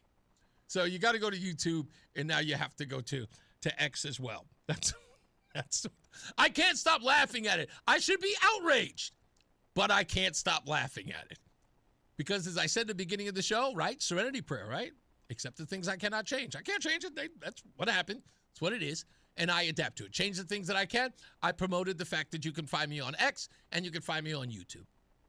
So that's where we are. I just wanted to get that out. I wanted to get that out of here. Ted in the chat room says, are we ever going to address the demand for drugs in America? Of course, Ted. Of course there's a demand for drugs in the United States. But how would you like me to address it? Would you like me to admonish those who are addicted to them? I mean, I can talk about it as a person who has now been alcohol-free for a little more than 6.5 years. I think I can talk about it. I can talk about those of us who have had to deal with debilitating addictions, those that could render us dead. Sure, if you want to have a conversation about it, absolutely. But what kind of conversation do you want to have? Do you want to have a conversation that expresses the disease or talks about the disease that people have with drug addiction? Yes, it is a disease. Absolutely. Do you want to have a discussion on how we should remedy it? We can have that discussion too. But what I'd like to have a discussion about, if we might, because I think we can walk and chew gum, if we can have a discussion about doing both, helping people with their disease and eradicating the thing that afflicts them. Can't we do both? We don't have to, because I think that once the drugs are gone, imagine we had become a country that was drug-free, right? Like we had become the Philippines. What was it? What's that guy's name? Duarte, whatever his name is? That guy. If we had become a country that would, essentially give the death penalty for somebody who was selling drugs. Yeah, you remember that guy? Yeah. Imagine we had that country where no drugs were ever allowed, but we had all of these people who were afflicted with the disease of drug addiction. What would we do with them? Of course, we'd have to give them a 12-step program. Sure, why not? We could do that. Perhaps we can put them in some form of a Betty Ford rehabilitation center. Of course, we can provide that to them. Why not? And do those things. But I think what Ted is asking here says, are we ever going to address the demand for drugs? As if to suggest that those people who are demanding the drugs here don't bear some responsibility for their demand. Of course they do. They are the ones who are responsible for their own addiction. And they are the ones who are going to be responsible for their own recovery. That's how that works. Each person has to be responsible to themselves. That's just the way that it is. So if you want to address the demand for drugs, I don't know exactly what conversation you want to have. So maybe you should at least address it in a sense of saying, let's talk about this, that, and the third. I don't know, Ted, if you're a person who's ever done drugs or had a demand for drugs or a need for drugs, but I would look at it this way. I understand that there's alcohol everywhere. But the only way that I don't drink the alcohol that's in the grocery store or at the 7-Eleven or at the party, the wedding that I DJ, the only way that I don't, again, the drug being there, the only way that I don't get drunk is based on me. I've got to do the work, right? I've got to put in the effort. I have to follow a program of recovery in order to stay sober. That's how that works. So please understand, when you start talking about the demand for drugs in America, it always sounds like, and that's just me, I don't want to be this person who's like, I know all of it now, but I'm just telling you because I know, because I understand it. When I hear people talk about addressing the demand for drugs in America, you are probably not a person who has ever been demanding of drugs. And you do not understand the addiction or the disease. Understand it first before you talk about it, because then you would understand how you approach the demand for drugs. Because I think that blanket statement alone is, I don't know, it's naive. It just is. And I'm not saying that to be cruel or dismissive. It just is. It's naive. That's all I'm saying. Is Sam back? Hey, Sam. Yes, I am. How are you, Reese? I'm good, sir. Did you want to opine on this one? I absolutely do. So my name is Sam. I'm an alcoholic and addict in recovery. And I believe that as an alcoholic and addict in recovery, my first step is accepting the fact that I have a problem. Damn right. I don't think that anyone can recover without doing that. Mm-hmm. I also think that, look, knowing that I'm an alcoholic and an addict, I can be addicted to anything. Yeah. Like toilet paper. Well, yeah, I love it. You know, there's a million different addictions, and it's more of a soul sickness than it is anything else. I don't really think that eradicating drugs would help that cause. Right. But I think that it would prevent it quite a bit. Mm-hmm. Interestingly enough, the country of Portugal made all drugs legal. Totally, well, not legal, decriminalized. Oh, right. Maybe 10 or 12 years ago. And they saw a decrease in all crime. Really? As well as decrease in addiction, which is very interesting. Yeah. I'm not prescribing that to America because too big of a country. Yeah, and we're a bunch of spoiled little hootenannies. So no, but you bring, you know what? Like I said, the comment that Ted is making here about the demand for drugs in America, I believe that's coming from a place that doesn't understand that a lot of those who are addicted do have a disease, because a lot of people don't designate. It's only how many years now has it been, Sam, that they designated alcoholism or drug addiction as a disease, like by the American Medical Association? I think that happened sometime in the early or late 70s, yeah, if I'm not mistaken. Exactly. But not too many. Not too many. Exactly. Many people did not even distinguish. It's so funny because I've talked to people who have said, you know, people yell at alcoholics, like when people yell at alcoholics for their disease, he goes, I want you to equate it as if you were yelling at your mother for her breast cancer. Right? You know, it's like you don't, it's the same thing, but people don't see it that way. Indeed, indeed. So that I thought was interesting. And thank you for your share, my friend. I really appreciate that. You got it. Have a nice night. Thank you, man. You See too. Later. Bye-bye. So that's when you say, like I said, these people who talk about they want to have a conversation about the demand for drugs in the country. It's not a demand. That's a sickness. It's a disease. That's the more in viewing it that way. Now if you understand it, you'll understand how important it is to remove it from this country. Why it is important that we remove it, because we have more and more people who are using, more and more people who are on some form of drug or alcohol in order to cope than ever before. Even though those numbers are decreasing, I'm not going to lie, those numbers are decreasing. That's hopeful. But when we say we want to talk about the demand, what conversation do you want to have? I don't think anybody really does.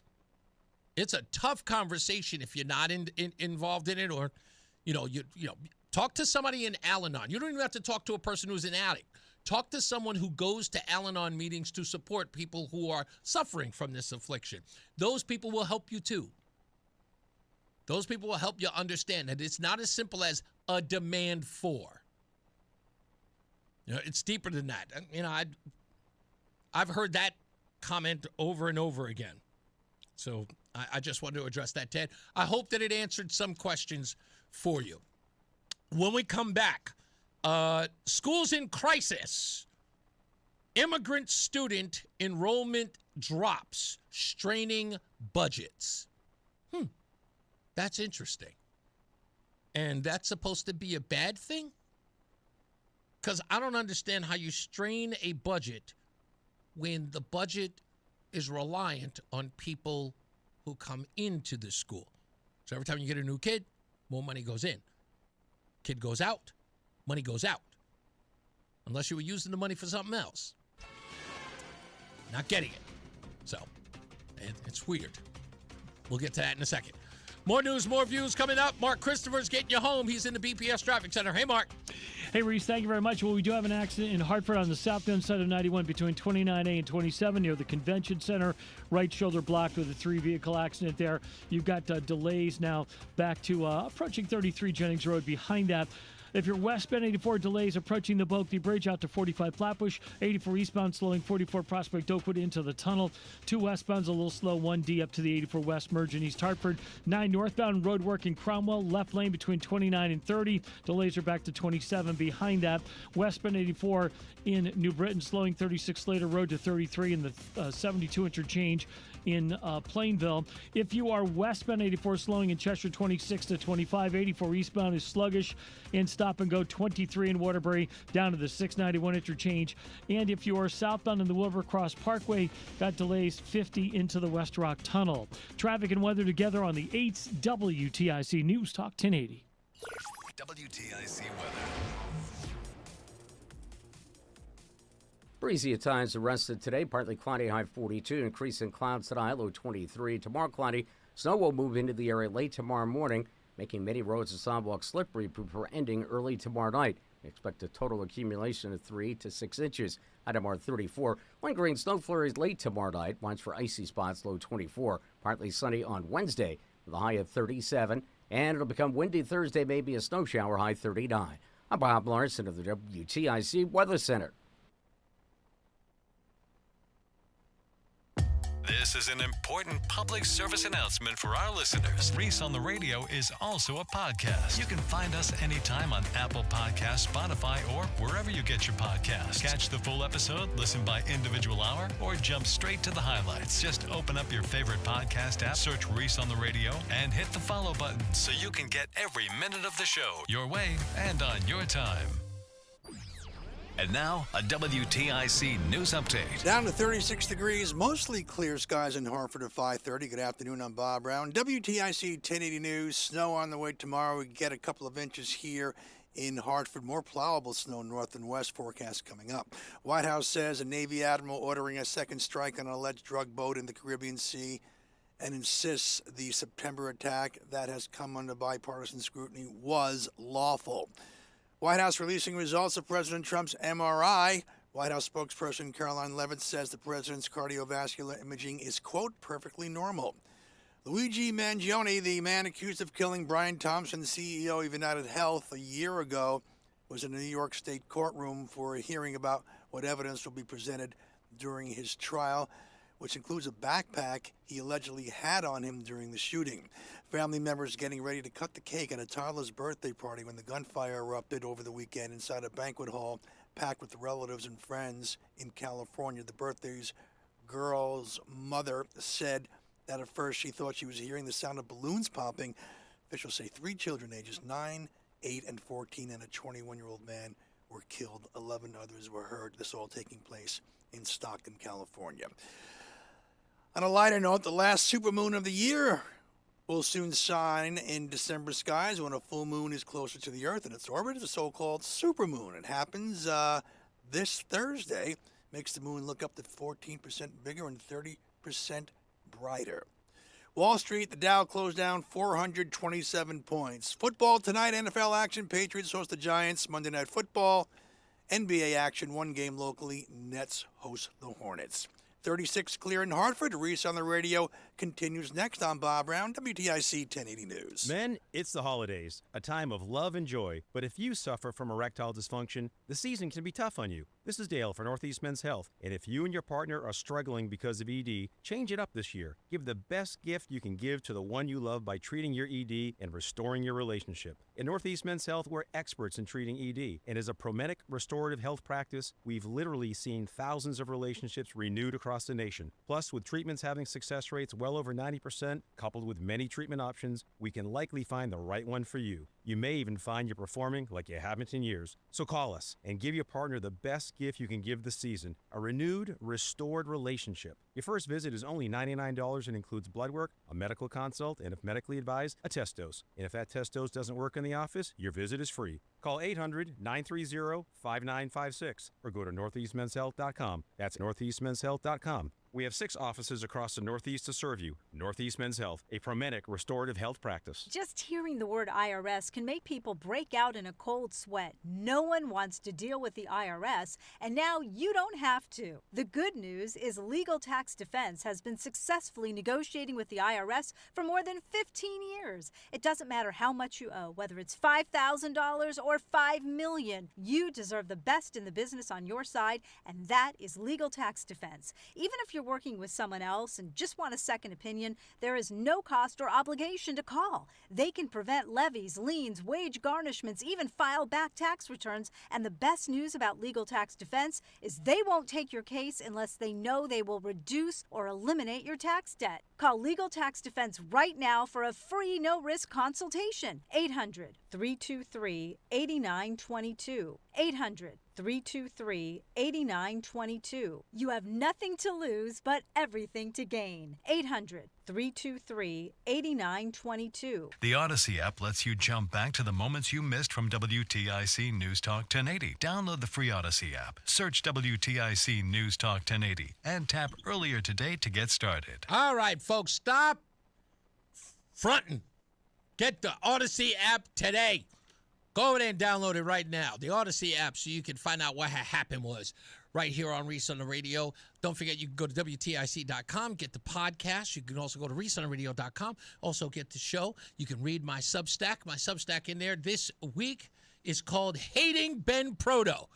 It is really, really a piece of work. That's all I'm going to say about it. If you haven't and you don't follow me on social media, you got to go to ReeseOnTheRadio.com. Right? Go to ReeseOnTheRadio.com, scroll all the way down, Substack's there. It's new. And then you can subscribe, and then you get it every Sunday morning, roughly at about 7:30. Right? It goes right there, 7:30. I write. It takes me a while.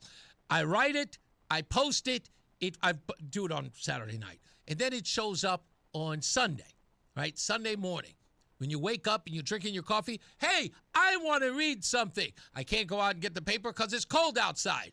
What can I read? Hey, Reese has got a Substack, and it comes right to my email. Or I can just go online and just find it. And then at 9 o'clock, I then take the Substack once it goes public. Then I go on X, and I put it in the X articles. You can find it there. And also put a link on Facebook, on both of my Facebook, my personal one, and my Reese on the Radio page. So there's no way that you can miss it because it's everywhere. In this article, again, called Hating Ben Proto. And it's a good, I think it's worth reading. You should check it out.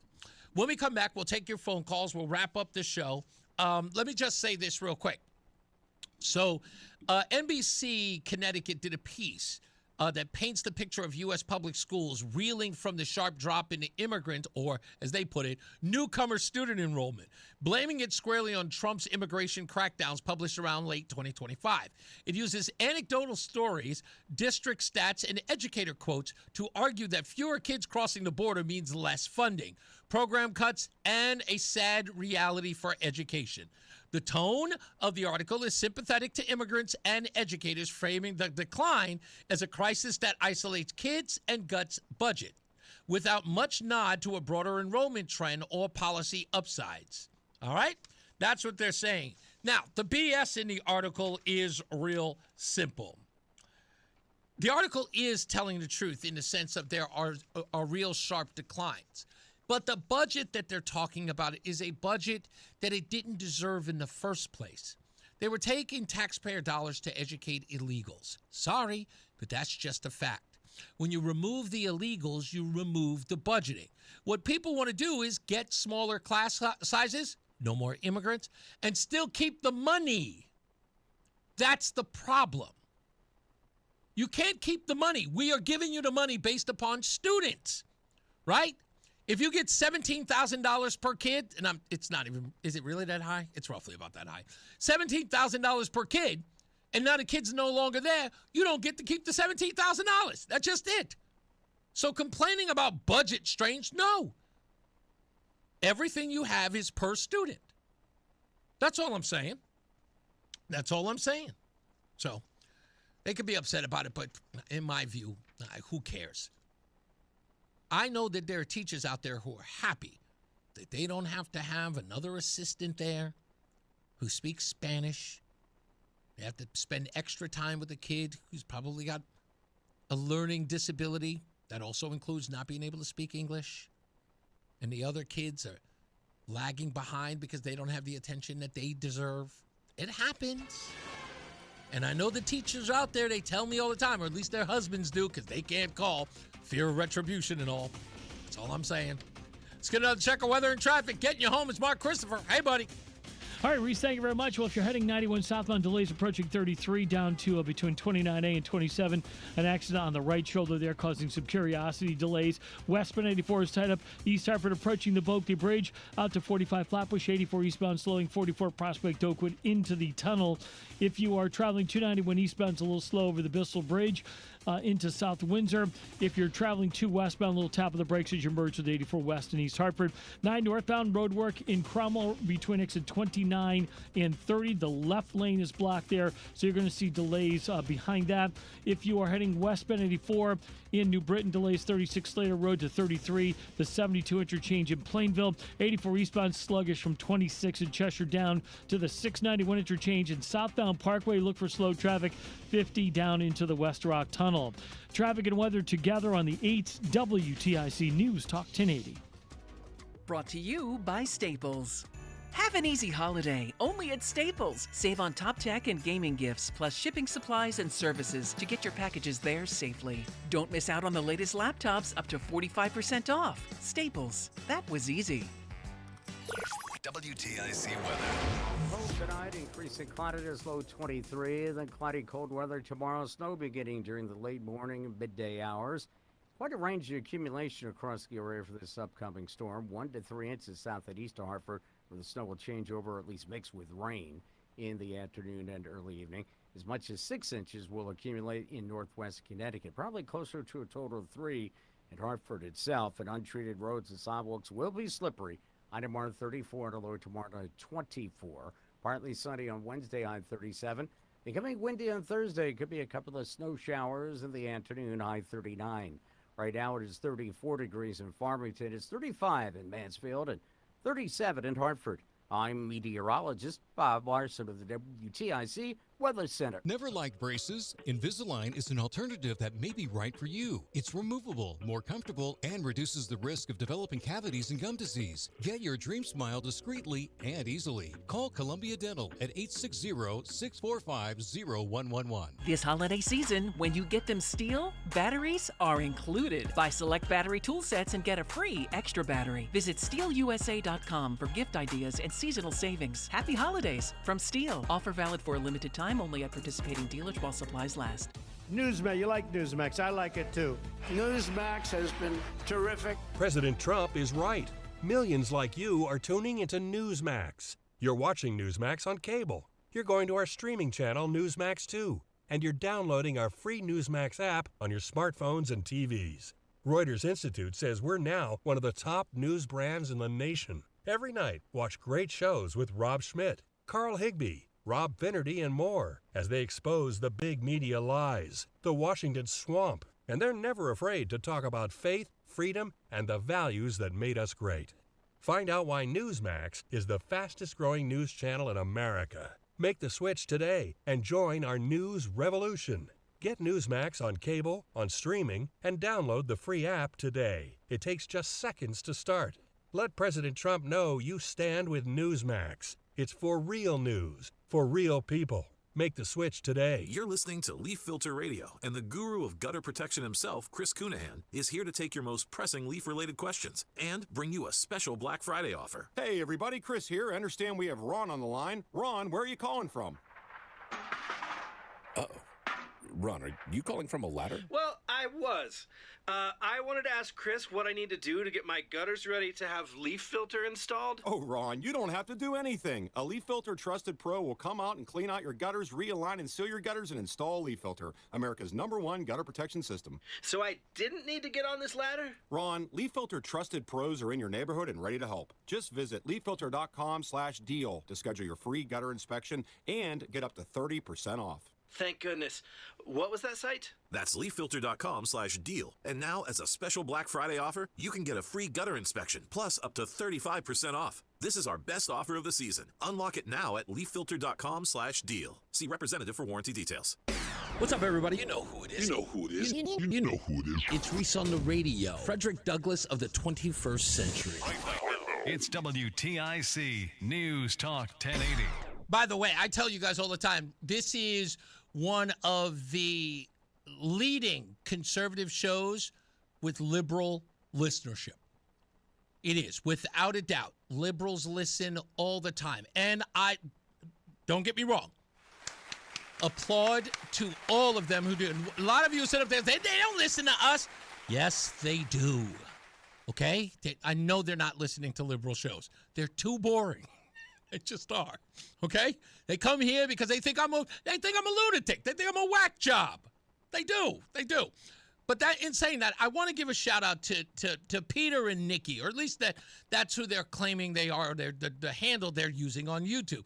I'd like to read, if I could, a couple of comments that are on here. I'm going to start with the last one and then get to the most important one here. Peter and Nikki say, maybe you should be honest with your listeners and stop nursing on Trump's lies. Peter and Nikki says. First step in recovery is it. Oh, that was from Michael A. Thank you for that, Michael A. I appreciate that. Excuse me.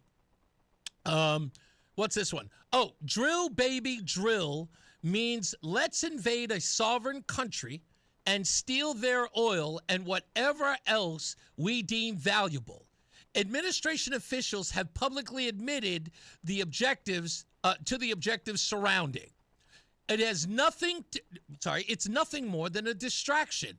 And I'm sure that Reese is fully aware that this military buildup has nothing to do with drugs, but everything to do with regime change.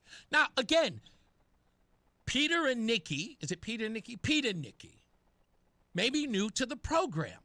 But as I told you, I am here to be 100% above board with you. So that the liberals don't think, see, he won't read my comments. Read them all, Pete and Nikki, just to let you know. But Pete and Nikki, you want me to be honest? Regime change, you say. Are you being honest? If I may, since you're watching online, please tell me who that woman is. For those of you who are listening on the radio, you may not know that woman. That woman is Maria Corina Machado. Aside from the fact that she is the woman who won the Nobel Peace Prize not too long ago, she is also the rightful president of Venezuela because the people of Venezuela voted for her overwhelmingly. The United States does not recognize Maduro as the president of the United States because they had an election and Maria won. There is no regime change. Maduro is staying in power on his own, regardless of his people who have voted him out. Regime change? No. There was an election. He lost. And the rightful president sits in exile, in hiding, even though she was voted for overwhelmingly. You, Pete and Nikki, should know better. Talk about nursing on Donald Trump's lies. How about you express some honesty yourself? There can be no regime change if Maduro lost. And the United States does not recognize him as the president of Venezuela. The people have spoken. You do believe in democracy, don't you, Pete and Nikki? Isn't that why you're out there protesting on Saturdays? Right? You're so concerned about the end of democracy? Well, there was one in Venezuela that you don't seem to be caring much about. I heard all these people talk about, oh, it's about the oil. I thought the Iraq War was about all the oil. Turns out we got no treasure from that. Paid all in blood, but nobody got any oil out of that. We realized that afterwards. Even Donald Trump made that clear in 2015. He said we went to war. In fact, he admonished the Bush administration and Dick Cheney for doing all of that, spending all of that money in Iraq and coming back with nothing. While all of you were out there protesting, saying no blood for oil. Turns out we got none. None. Interesting. In fact, by the way, try this on for size. Go look up how many barrels of oil were coming out of Iraq before the war. And then look up how much came out after. Yeah, I did. It was one of the first things I looked up. In fact, I do that research, but I don't expect you to, because you're lazy. So, it's been a pleasure. I appreciate you. Come on back. Come on back now. It's my favorite thing to say. Frankie boy, what's going on? Have you seen a picture of this woman, Rhonda Caroline Fierro? Do you know who she is? No, why does that name not even ring a bell? She's the mother of Karen Levitt's nephew. She was arrested. Oh, yes. Yes, they were trying to make a big deal out of it because Caroline Levitt's family member, like, that's her family member? It's her brother's baby mama. Right. And they're saying Caroline Levitt is hiding the fact that she got deported. That's interesting. Well, she didn't get deported yet. She's in the Louisiana prison. Yeah. But my point is, there's another country. If you're a young white boy, you should go to Brazil. I saw a picture of her. I saw a picture of her on a dress sitting on a park bench. Is that her in a red dress? Oh, baby, what up there on her? She's a very attractive young woman. But wait a minute, here's my thing. What about all these people who are trying to make hay of this? This is Caroline Levitt's brother, the mother of her brother's child, right? And Donald Trump's administration is still deporting her. And I was just saying this to my wife the other day. I said, if they didn't deport her and they protected her, they would say, see, Donald Trump's not reporting anything that's associated with him. He even deported her. So everybody, no one's off limits. No, but she should not be deported. Oh, why? Just because she looks good? Yeah, you can't let that be. But here's the bottom line. If you're a young single white man, you're looking for a wife, listen carefully. Sicily, Greece, Spain, Brazil.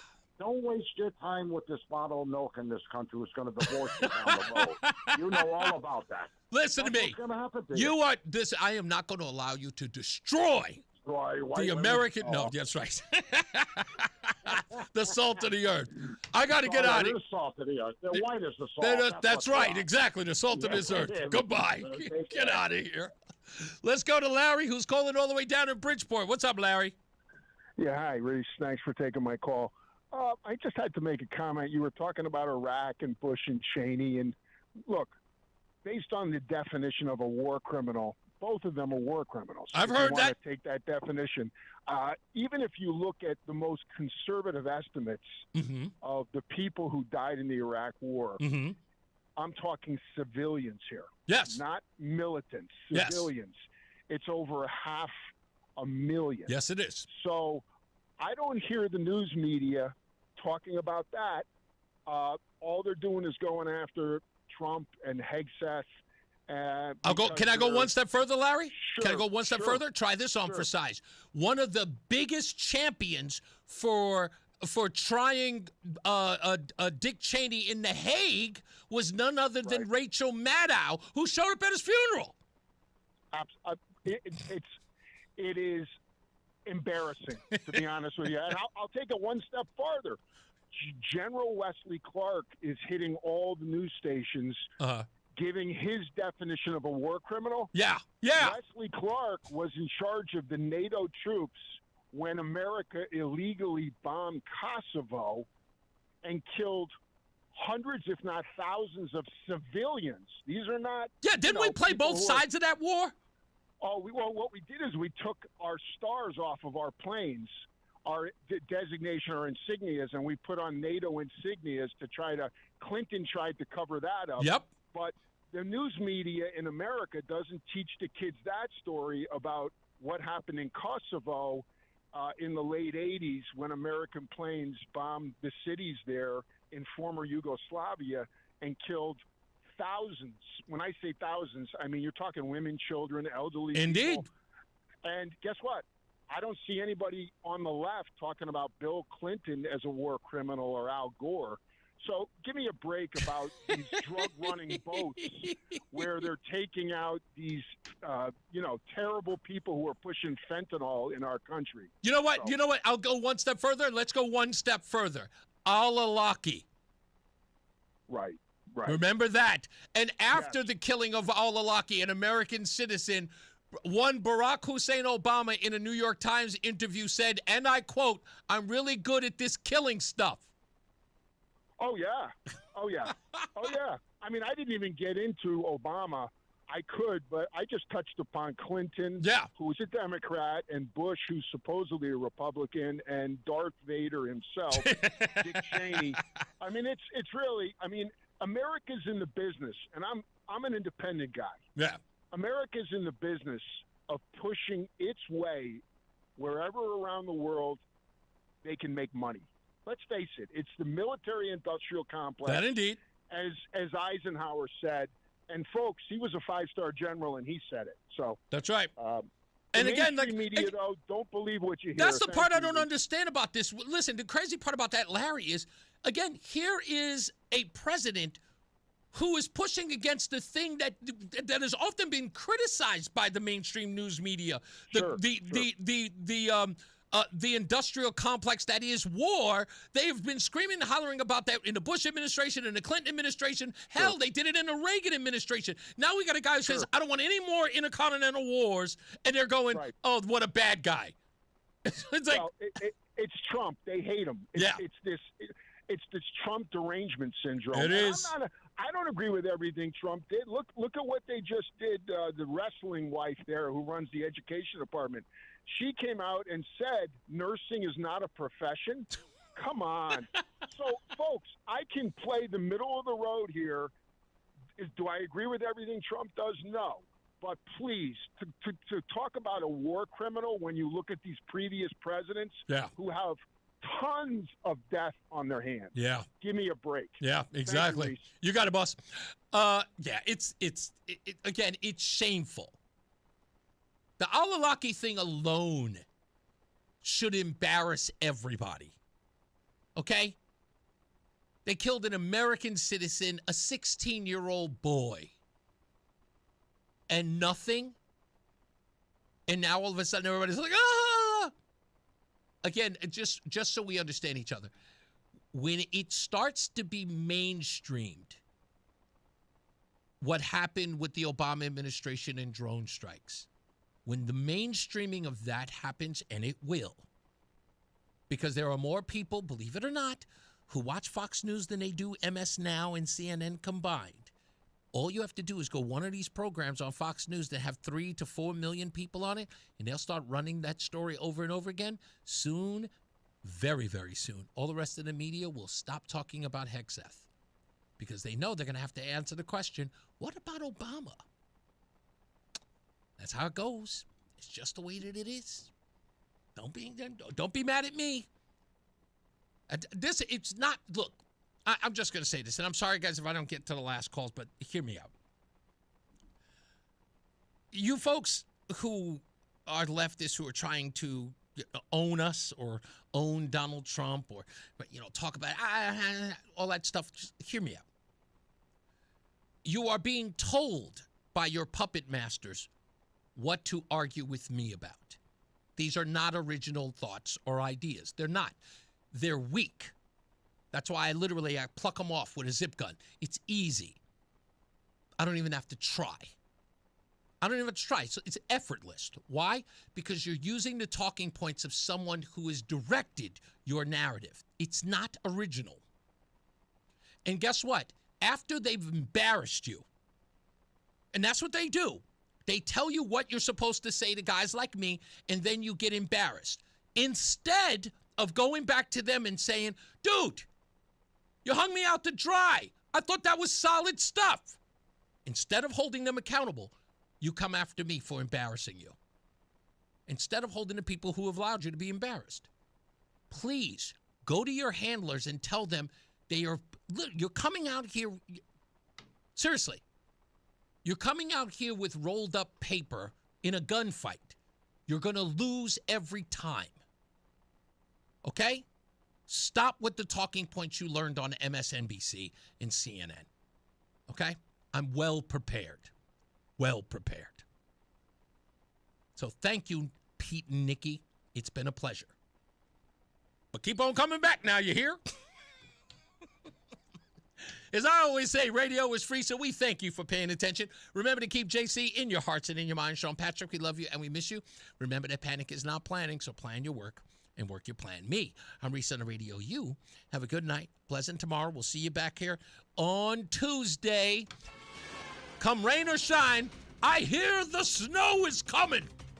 The snow is coming. Be afraid. Be very afraid. And put chains on your tires. Mark Christopher's getting you home. He's at the BPS Traffic Center. Hey, Mark. Hey, Reese, thank you very much. Well, if you're heading into Hartford right now, 91 southbound, just a little slow, 33 down to 32 A and B. Northbound 91's quiet. Eastbound 84, once again, just a tap of the brakes as you move between 46 Sisson Avenue and the downtown tunnel. If you're heading toward Middletown, that looks good. Waterbury 84 westbound, just a little slow by exit 25. If you're heading southbound 95 in New Haven, slowing 46 down to exit 44. Traffic and weather together on the 8 WTIC News Talk 1080. WTIC weather. Breezy at times the rest of today. Partly cloudy, high 42. Increase in clouds today, low 23. Tomorrow cloudy. Snow will move into the area late tomorrow morning, making many roads and sidewalks slippery before ending early tomorrow night. We expect a total accumulation of 3 to 6 inches. High tomorrow 34. Lingering snow flurries late tomorrow night. Watch for icy spots, low 24. Partly sunny on Wednesday with a high of 37. And it'll become windy Thursday, maybe a snow shower, high 39. I'm Bob Larson of the WTIC Weather Center. Hi, it's Morgan Cunningham, and you may be most used to hearing me during the week delivering news updates. You know the whole Morgan Cunningham WTIC 1080 News thing. But did you know that on Saturdays after 2 o'clock, I host Spotlight Connecticut? That's my talk show where I find all kinds of different people, places, things involving Connecticut and put them in 1 hour long-form interview conversation format for you to learn something new about Connecticut. Newsmakers that you generally would not hear during the week on WTIC because they're not the run-of-the-mill usual newsmakers, but that doesn't mean that they can't make news the same. Check me out Saturday afternoons at 2 on WTIC News Talk 1080, WTIC.com, and on the Odyssey, iHeart, and TuneIn apps. There's a lot happening in Washington and in your local neighborhood. Follow WTIC News Talk 1080 on the Odyssey app to keep up with the latest. WTIC is celebrating 100 years on the air and 100 years of serving Connecticut. This is WTIC and WTIC FM HD2 Hartford, an Odyssey station. 34 degrees, mostly clear skies in Hartford at 6 o'clock. Good evening. I'm Bob Brown, WTIC 1080 News. Measurable snow on the way for tomorrow, anywhere from 2 to 5 inches. Forecast coming up. This would be the first snowstorm of the season, even though the official start of winter's 3 weeks away. Coming off a weekend, snow and icy weather in the Midwest, meteorologist Craig Allen says millions of people nationwide are in for another dose of winter-like weather. Over 60 million people under some sort of winter weather advisory, winter storm warning, and the possibility of not just snow, but icing will remain as well in portions of the Tennessee and lower Ohio Valley. Over 24 states with these watches, warnings, and advisories. Cyber Monday shopping deals likely to account for $14 billion in sales today. Millions of Americans are probably closing their office door, doing a little shopping. It's actually supposed to peak tonight between 8 and 10 p.m. with consumers spending $16 million per minute. Meg Oliver reporting. An attorney for the family of Joyce Grayson, a visiting nurse killed by a Willimantic halfway house